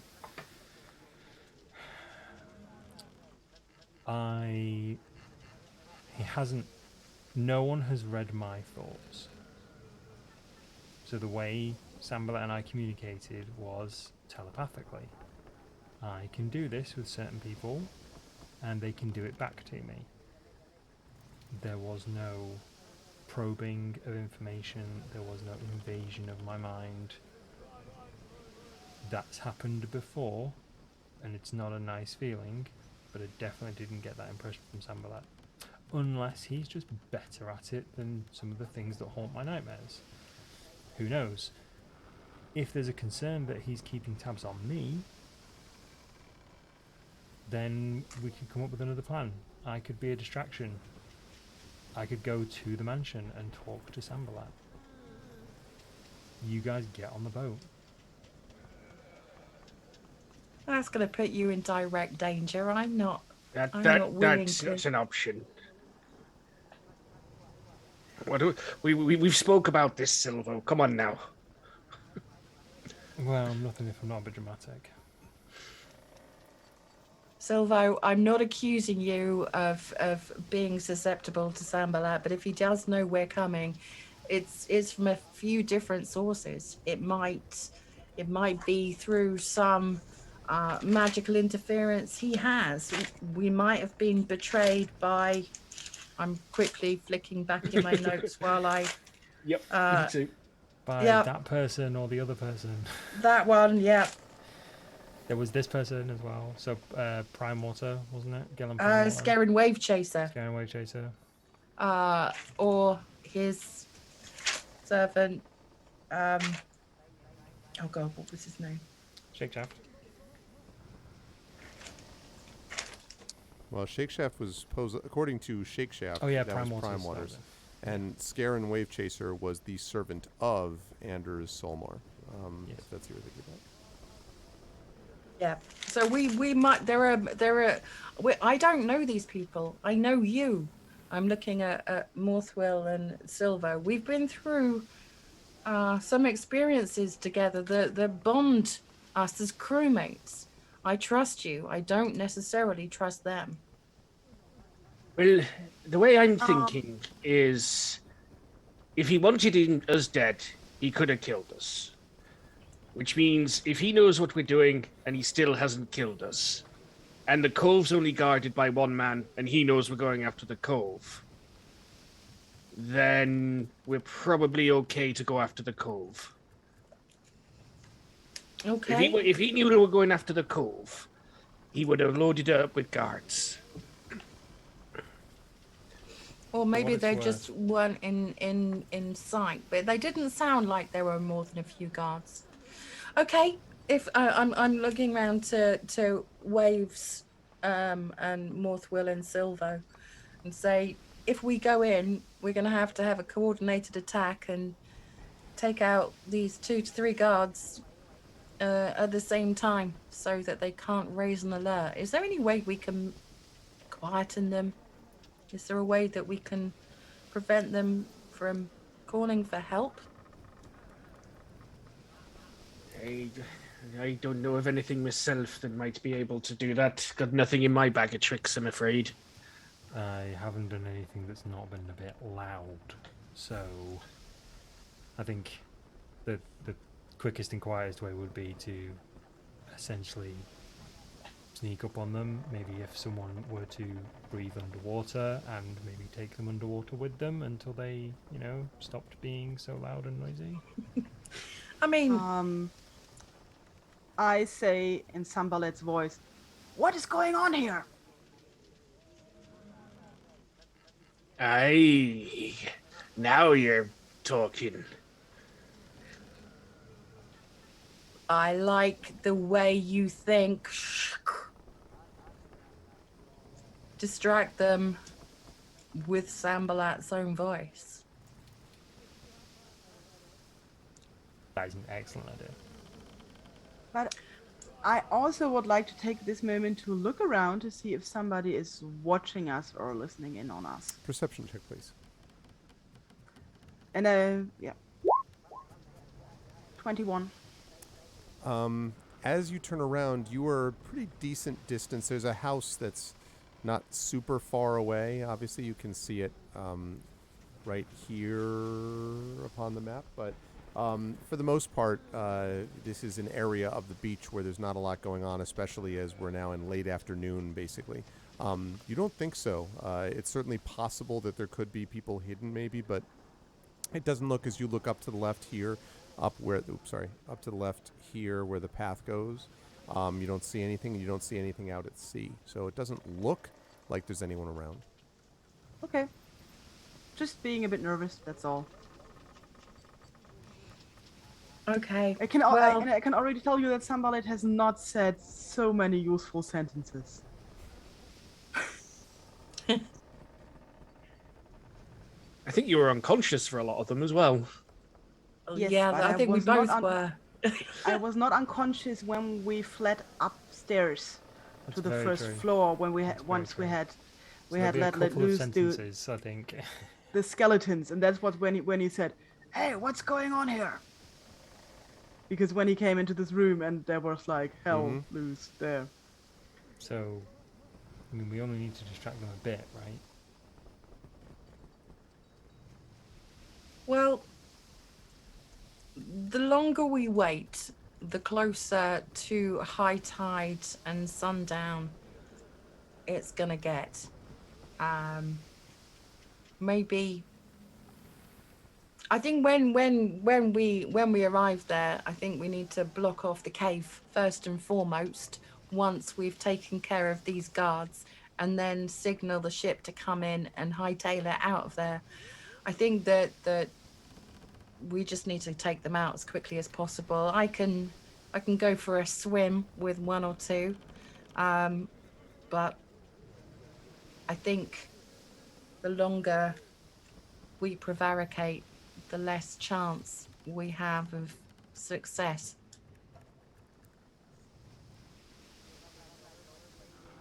I get ready.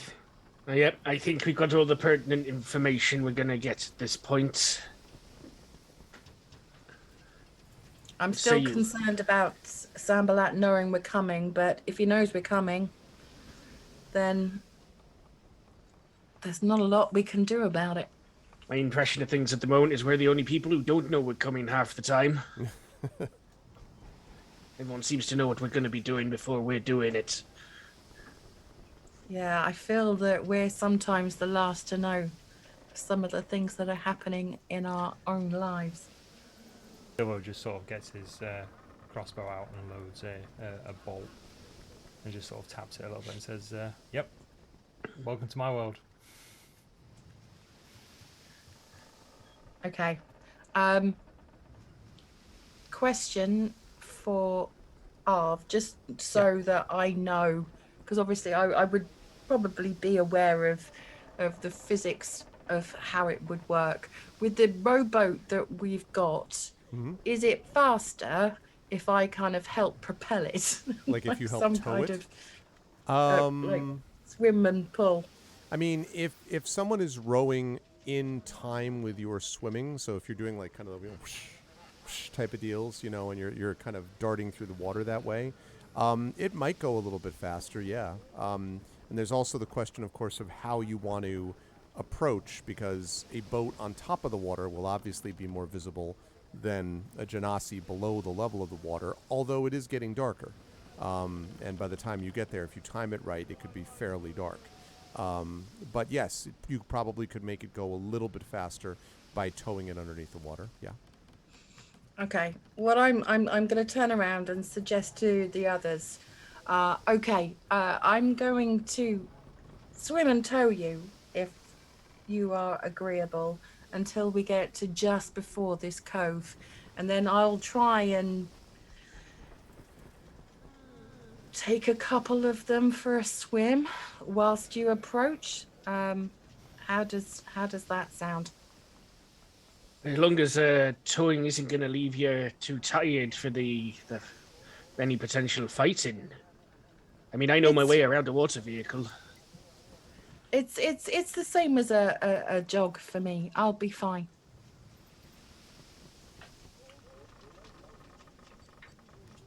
Well, if you say so.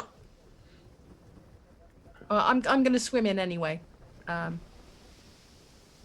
Morthwheel will take station at the oars. Okay. Yeah, it sounds like a plan. Silvo is going to tentatively get on the boat, and there's a moment where it rocks a little bit, and he suddenly does this, like, oh god, kind of grip onto the sides. Knocking over one of Wave's carefully placed, little boxes that. I'm like, trying not to knock anything over. Yeah, like hits the ground with it. Hits the bottom of the boat. Yeah. Clank. You know. You're all very aware Silvo's never really been on a boat before. I'm going to. I offer Silver my hand. I take it instinctively. I'm just like, oh god, yes, thank you. And then I'm going to guide him to one of the whatever benches are in there. There's a very kind of like nervous sit down moment where Silvo's both sat down, like you do it on like roller coasters and stuff, like you sit down, but you're also like gripping the seat really hard. Yep. Okay. Yeah, this is going to go well. And Waves, you're going to be Morthwheel's at the front, at the rudder or at the front. I was taking station at the oars. Okay, so right at the oars. Take the rudder. Okay, I was going to say okay. So and then does it have Silvo's. oars and a rudder? It does. Yes. Yeah. Does it have a sail? It does not have a sail. No sail. It is a rowboat. Then I did not fold the sail earlier. Just saying. The bottom sail. You didn't fold the sail. Somebody else. I didn't have the heart. I didn't have the one. heart to tell you. You were so No, you folded the person. You folded Jeff's sail. It's fine. He was very grateful when he took his boat earlier. You folded the GOG sale price, and about that, I come to. Okay, the boat pushes off into the water, and between Brian's towing and Morthwheel's rowing, soon the seeds are sowing of the land before you. I don't know. Sorry, I was just taken off in poetry for a minute. But you make your way at a pretty good pace, and you arrive just as the sun has dipped below the horizon, so that the light is now. You're definitely in that kind of intermediate phase where it's gotten rapidly getting darker, and probably another 15 minutes of light or so. When Brian, you sort of slow to a halt because you were right outside where the cove is, so you are now able to kind of do whatever you said you were going to do, like leave them there, I guess, and then kind of go the rest of the way. If that's the plan. I'm just gonna really whisper over the side of the boat. Okay. Keep an eye out for the sea ghost's light, and then and also just wait till I've distracted them and then come and help, and then I'm going to dash under the water. Okay, I'm going to have you make a stealth check, and I'm going to have the other folks make a check in a second, but I'm going to have you make a stealth check, please. 13. Okay, let's take a look at that compared to. Oh yeah. You dart underneath the water, and as you come close, you have good news and bad news. The good news is that the people that are on the shore are definitely not watching you at all. They are definitely focused intently, and one of them you can see actually has a lantern, has a bullseye lantern, which has the doors on each side. The bad news is that there are now 3 of them when there were only 2 before. They all look to be human, although you can't get too... It's getting dark, so you can't get a really great look at them. But they all appear to be human, and you're pretty sure 2 of them are the ones that you saw earlier in the day. One of them seems to be new. Not Sandballet, you don't think, but are there. But other than that, they are paying no attention to you, so you can come right up, to the shore if you wish. Yes, I would like to. Question: the surface they're standing on, this is rock, isn't it? The surface that they are standing on is kind of rocky shore, yes. Okay. And how close are they to the edge? They're Roughly. standing, really all 3 of them are standing quite close to the edge, actually. Okay. I'm going to... I would like to cast Shape Water Cantrip and make a thin layer of ice over the floor where the 3 of them are standing. Okay. And then I would like to do my action surge and grab 2 of their legs and pull them into the water. All right. I want to find the somatic component of Shape Water, if that's a verbal component. Let's see. It says you instantaneously move or otherwise change the flow of water as you direct up to 5 feet in any direction. This movement does not have enough force to cause damage. You cause the water to form into simple shapes and animate at your direction. The change lasts for an hour. You can change the water's color or opacity. The water must be changed in the same way throughout. The change lasts for an hour. You freeze the water, provided there are no creatures in it, and the water unfreezes in an hour. So I'm not trying to freeze them, I'm trying to freeze the ground. Yeah, I gotcha. The thing I was looking for was the components, and it's somatic, not verbal, which means that you can do this without having to be, without having to speak. That was what I was curious about. So, Okay. so you can come right up to it and then do this. So this is going to be kind of bang bang in terms of the speed of it. And I know we're coming up to the end here. So you're going to so you're going to do that. You shape the water, and then you basically reach up to grab, as I understand it, the feet of these two of them, and kind of pull them. Okay. Like one ankle on one ankle on the other, and hoik them into the water. I'm going to ask you to make for me then an athletics check if you have it. If not, it'll just be a straight strength check, as you're going to reach up and pull them. I am going to use athletics, if that's okay. Yep, and you can do this at advantage because they don't have the faintest idea you're doing this. Okay, 18. at advantage, that's an 18. All right, and we've been joined by I Am Bigfoot Ghost. Nice. Thank you for the raid, I Am Bigfoot Ghost. Welcome in. And you grab both of them, and yeah, you... Let's see, what oppose that with the thing. Yeah, no. They go, and both of them, just to their complete shock, just go flying off the edge here into the water. The one who's still left there, and he actually happens to be the one holding the lantern. So there are two in the water with you. He's standing on the shore, like shocked at what has just happened. As he does this, Silva and Morthwill and Waves, I'd like you all to make perception checks for me, please. Okay, and I'll do that with guidance. Mouse, what are you doing? There we go.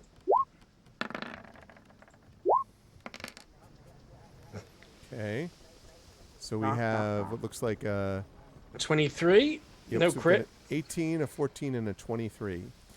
I would say, Waves, something kind of catches your eye off the side of the boat, but you're not really sure what it is. But Morthwill and Silvo sure are, because something flashes in the distance, not too far in the distance off the side of the boat.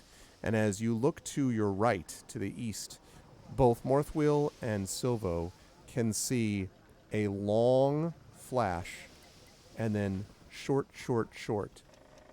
A long flash, and then short.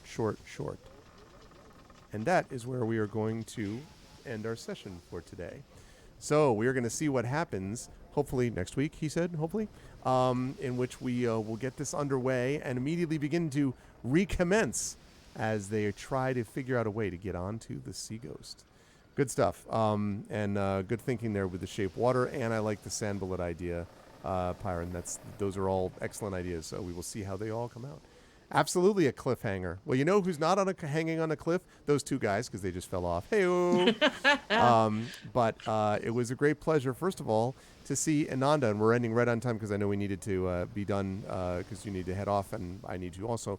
Ananda, this was a lot of fun today, and I was particularly liking your reconnaissance stuff. Like, this is perfect for what a water genasi would be doing, and the visual of you just, like, floating right beneath them in the water as they're, like, standing up and, like, rah, rah, rah, rah, rah, rah. Was a lot of fun to actually see. And you made some good stealth checks when you needed to be able to not make yourself particularly visible. How'd you feel about today? Where will the fine folks find you next? I love today. I've been itching to use my water genasi powers. Yeah. Or the character traits, because I've never played a genasi before, and yeah, I can breathe underwater. I want to use that more. Yeah. So yeah, it was really fun. The reconnaissance part, and I also really liked the fact I liked the end, like yanking them into the water, Yep. slipping on the ice as well. It was a lot of fun. Yep. But yeah, it's all good. Thank you. Really enjoyed the session. It's always a pleasure. And to answer Friendly Kitten, we'll be back next week. We're going to be doing another session next week. Good stuff. Yeah, that should be good. So not too much of a cliffhanger, chat. Not that much as you'll have to wait necessarily. Where will they see you next, Ananda? Broadcasting, etc. I'll be on my own channel for the rest of the week. I stream Tuesdays through Fridays over on my own channel. I'll be back over here on GOG on Saturday, where I usually play sale games. It's going to be good stuff. I am excited to see it. And yeah, for those of you who missed, Talisman Adventures is off next week. It'll be back next month. And so it looks like, we hope, everyone will be able to.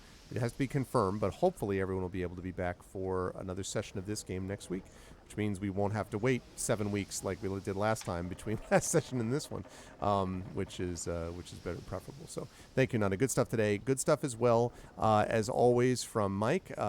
Mike Silvo had a chance to do a few things, both kind of figuring out this stuff with the crystal ball. I love the idea of everyone being like, and I think Arudno was talking about this in chat, like, well, maybe it's not the ball that's the issue. Maybe it's the person who's holding it.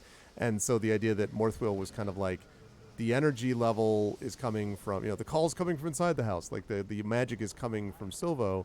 And I was cracking up at when Brian came back with that info about like, well, Sandalette supposedly knows what's going on, and then everybody in the group turns to look at Silvo, and it's just like, well, it's not me. I don't know. That With was this magic crystal ball in his hand. He's just like, what? It was really cracking me up. It's going to be fun to see how that all plays out over time. Because one of the things I liked about it was you got the impression that the party genuinely likes Silvo. They just don't know what to make of him sometimes, and they're worried about him, especially Waves at times, because they're like, what is this thing? Like, they like him, but they still don't know whether they can trust him fully, which is a interesting Silvo combination. How'd you feel about today, Mike? Where will the fine folks see you next? I adored it. I always adore playing with you guys. I always adore playing D&D. Any excuse to play D&D. Any excuse to dress up like a fantasy character. Any excuse just to play D&D. Yeah, I'm so looking forward. If we can do next week, I was the first person that the second we were like, oh no, Talisman can't happen. So we're going to have to do something else next week. And I'm like, so to Saltmarsh? You did. It's true. So what I'm hearing there is we could play Saltmarsh next week as well. I hope that does happen.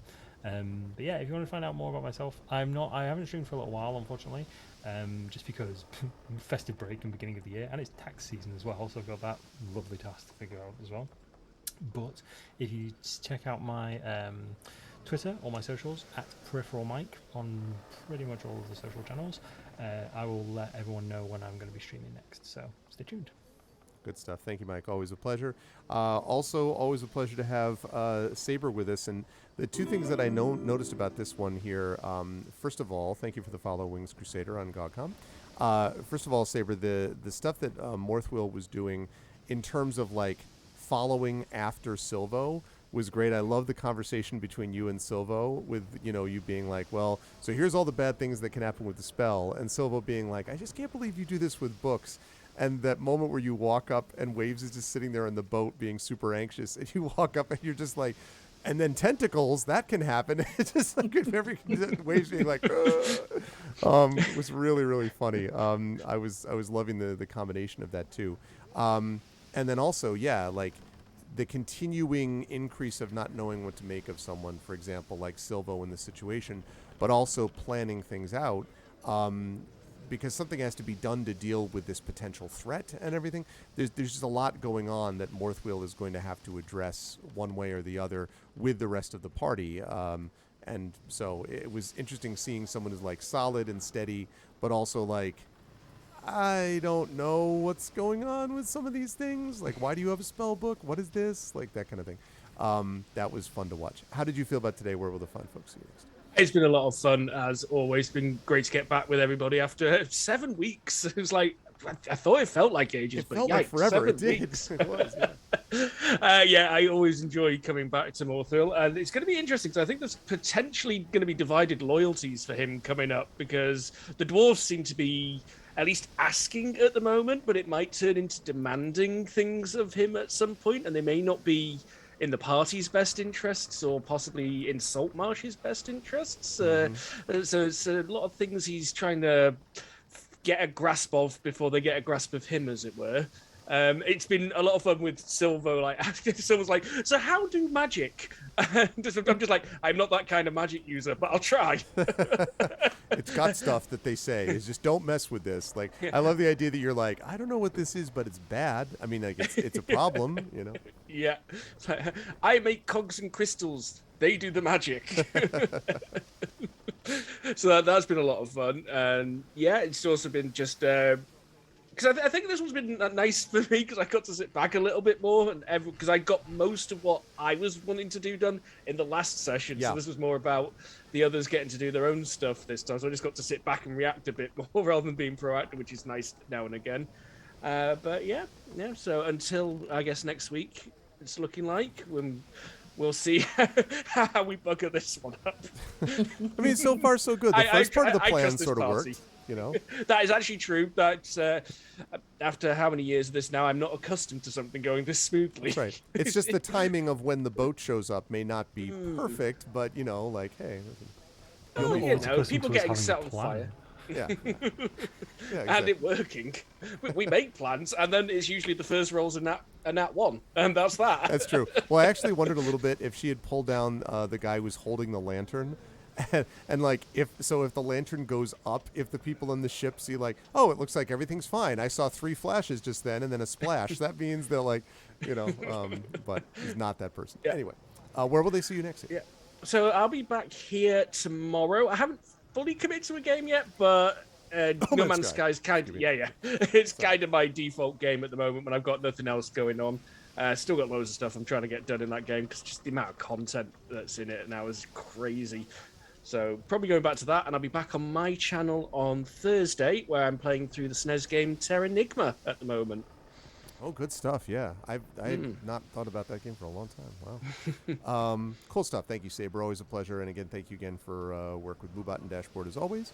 And last but certainly not least, Pyron Waves, at least initially was sort of watching and reacting to things a little bit more in this one in particular, just because of the setup. But again, the image of, first of all, Waves being super anxious and packing and repacking stuff because doesn't like to be sitting in wants to, let's move and get on with it. But then also the sort of continued uncertainty. I always think of this image of the sort of silent creature that watches you, except that whenever you try to be like, okay, well then the creature is hearing you all the time and understands you all the time. So it's not like you can be like, let's talk about them as if they're not in the room when they are in the room. That was really funny to me, and it'll be interesting to see, I think, how Waves plays things out in terms of her continued uncertainty about what to make of Silvo, etc. How did you feel about today's session? Where will the fine folks find you next? I really, really found today's session and all the planning and little character interaction here and there, I really found it extremely enjoyable. And for me, I like that Waves got to use Detect Magic Oh my God, the sonar. Oh, was so great. I also happen to love, by the way, the idea that Brian was staring at it, and then all of a sudden waves is coming up like, like is that what she actually sees in the ball? Anyway, yes, the detect magic was very, very funny as always. Yeah, but she doesn't know what to make of the result because she has very obviously not done it before, and she just saw Silvo light up, and now she is really, really unsure whether this is because Silvo is magic, but wouldn't then Morth will also light up, and wouldn't she herself light up? So maybe there's a spell on Silvo or something, and she's like really unsure about what she has seen there. So yeah, but now she just missed the flashing lights from the boat, but she gave everybody their sheet with the thing, so I hope they can do it. And so maybe she'll just jump into action to take care of the last guy there on the in the cave or something, because she missed heroic leap the lights from the boat. Just you know. Yeah, I can do it like a penguin. Yeah. Exactly. All this, the terrifying image of a Kenku paladin swimming towards you with hatred in her eyes. Yeah, you like with the beak ahead. It's fine. For sure. Yeah. Yeah, and I'm gonna be back on Thursday. I don't know what I will be playing because last time I prepared a game which then didn't work out technically with my PC, so I went back to playing Morrowind unarmed, which is cool. And I think it's going to be something like that this Thursday. I'll see if I get something else prepared, but if I don't, I'll punch my way through Bartender some more. That'll be good stuff either way. Very good stuff today, folks. I am very pleased to be back in the saddle on this, and assuming that we are able to do next week, that would be really awesome because it'll be like it just happened. It'll be great, and we'll remember everything, and it'll be great. And that'll move us forward towards dealing with this ship as we move, I would say, into the latter half of the sinister secret of Saltmarsh, which is, of course, only the first part, remember, chat, of Ghosts of Saltmarsh. Although a lot of the early part of this is setting up a lot of Saltmarsh, so that stuff doesn't have to happen in later adventures. But still, there's a lot of intrigue going on, so it'll be interesting to see how that happens, beginning with how they handle these smugglers. But good stuff today out of everybody. And chat, can we get some love for our amazing players, Pyron Jade, Darksaber2K, Peripheral Mike, and Inanda. I will see all these players hopefully next week. Otherwise, thanks everyone, good stuff. And I'll see you all soon. Thank you Bye so bye. much, Bye. guys. Bye. And that is going to do it for today for us on GOG.com, because I believe that I am wrapping things up for the channel today. I will say that it's not going to be the end overall, because for those of you who like things like, for example, Planescape Torment, one of the great games ever, I am going to be back on my channel with Planescape Torment being voiced by my voice team, the Our Vocalists, this evening in about an hour and 45 minutes. That's going to go live at about 9 p.m. Eastern. I'll be joined by Little Red Dot, Darkside Rob, and by Zach Clay, who will be doing some voices of some of the characters in Planescape Torment. So if you want to check that out, you should definitely feel free to stop on by and see what it is that you will see. That's happening this evening. We'll be off tomorrow on my channel. I'll be back on my channel on Friday with some Esper Genesis, my space opera game, and then on Saturday with more D&D with Eberron, with my Infinity and Beyond crew. And I'll be right back here. We have Sound Clash on my channel on Sunday, and then right back here next Tuesday with more of this very game, with more of D&D with GOG Ghosts of Saltmarsh. If you liked what you saw and heard today, please make sure to follow us here on GOG.com's channel. Please as well make sure to subscribe to us here on GOG.com. Thank you to Echo, who was able to gift a sub, and a couple others of you, I think, re-upped today, Lone Wolf, I believe, among others. So thank you for those of you who re-upped, and thank you for those of you who gave the gift subs and all that kind of good stuff. And if you haven't already done so, please consider clicking through and checking out our individual channels, because we have our own Patreons and subsystems and stuff like that. And one of them, again, is going to be, as I said, the Ghosts of Saltmarsh is going to be, well, on my channel is going to be Planescape Torment coming up this evening with my voice team, the Our Vocalists. And of course, that is the GOG version, naturally, of Planescape Torment, as if there were any doubt. Otherwise, I'm going to see you folks here. I believe Darksaber is going to be here tomorrow. They'll be the next one up. So Saber will be back tomorrow. But otherwise, I will see you folks hopefully on my channel later this evening. And if not, right back here next Tuesday at 4:15 p.m. Eastern for, hopefully, D&D with GOG Ghosts of Saltmarsh. Until then, thanks everyone. Please spread the word about the show, and everyone be good to each other. Bye for now.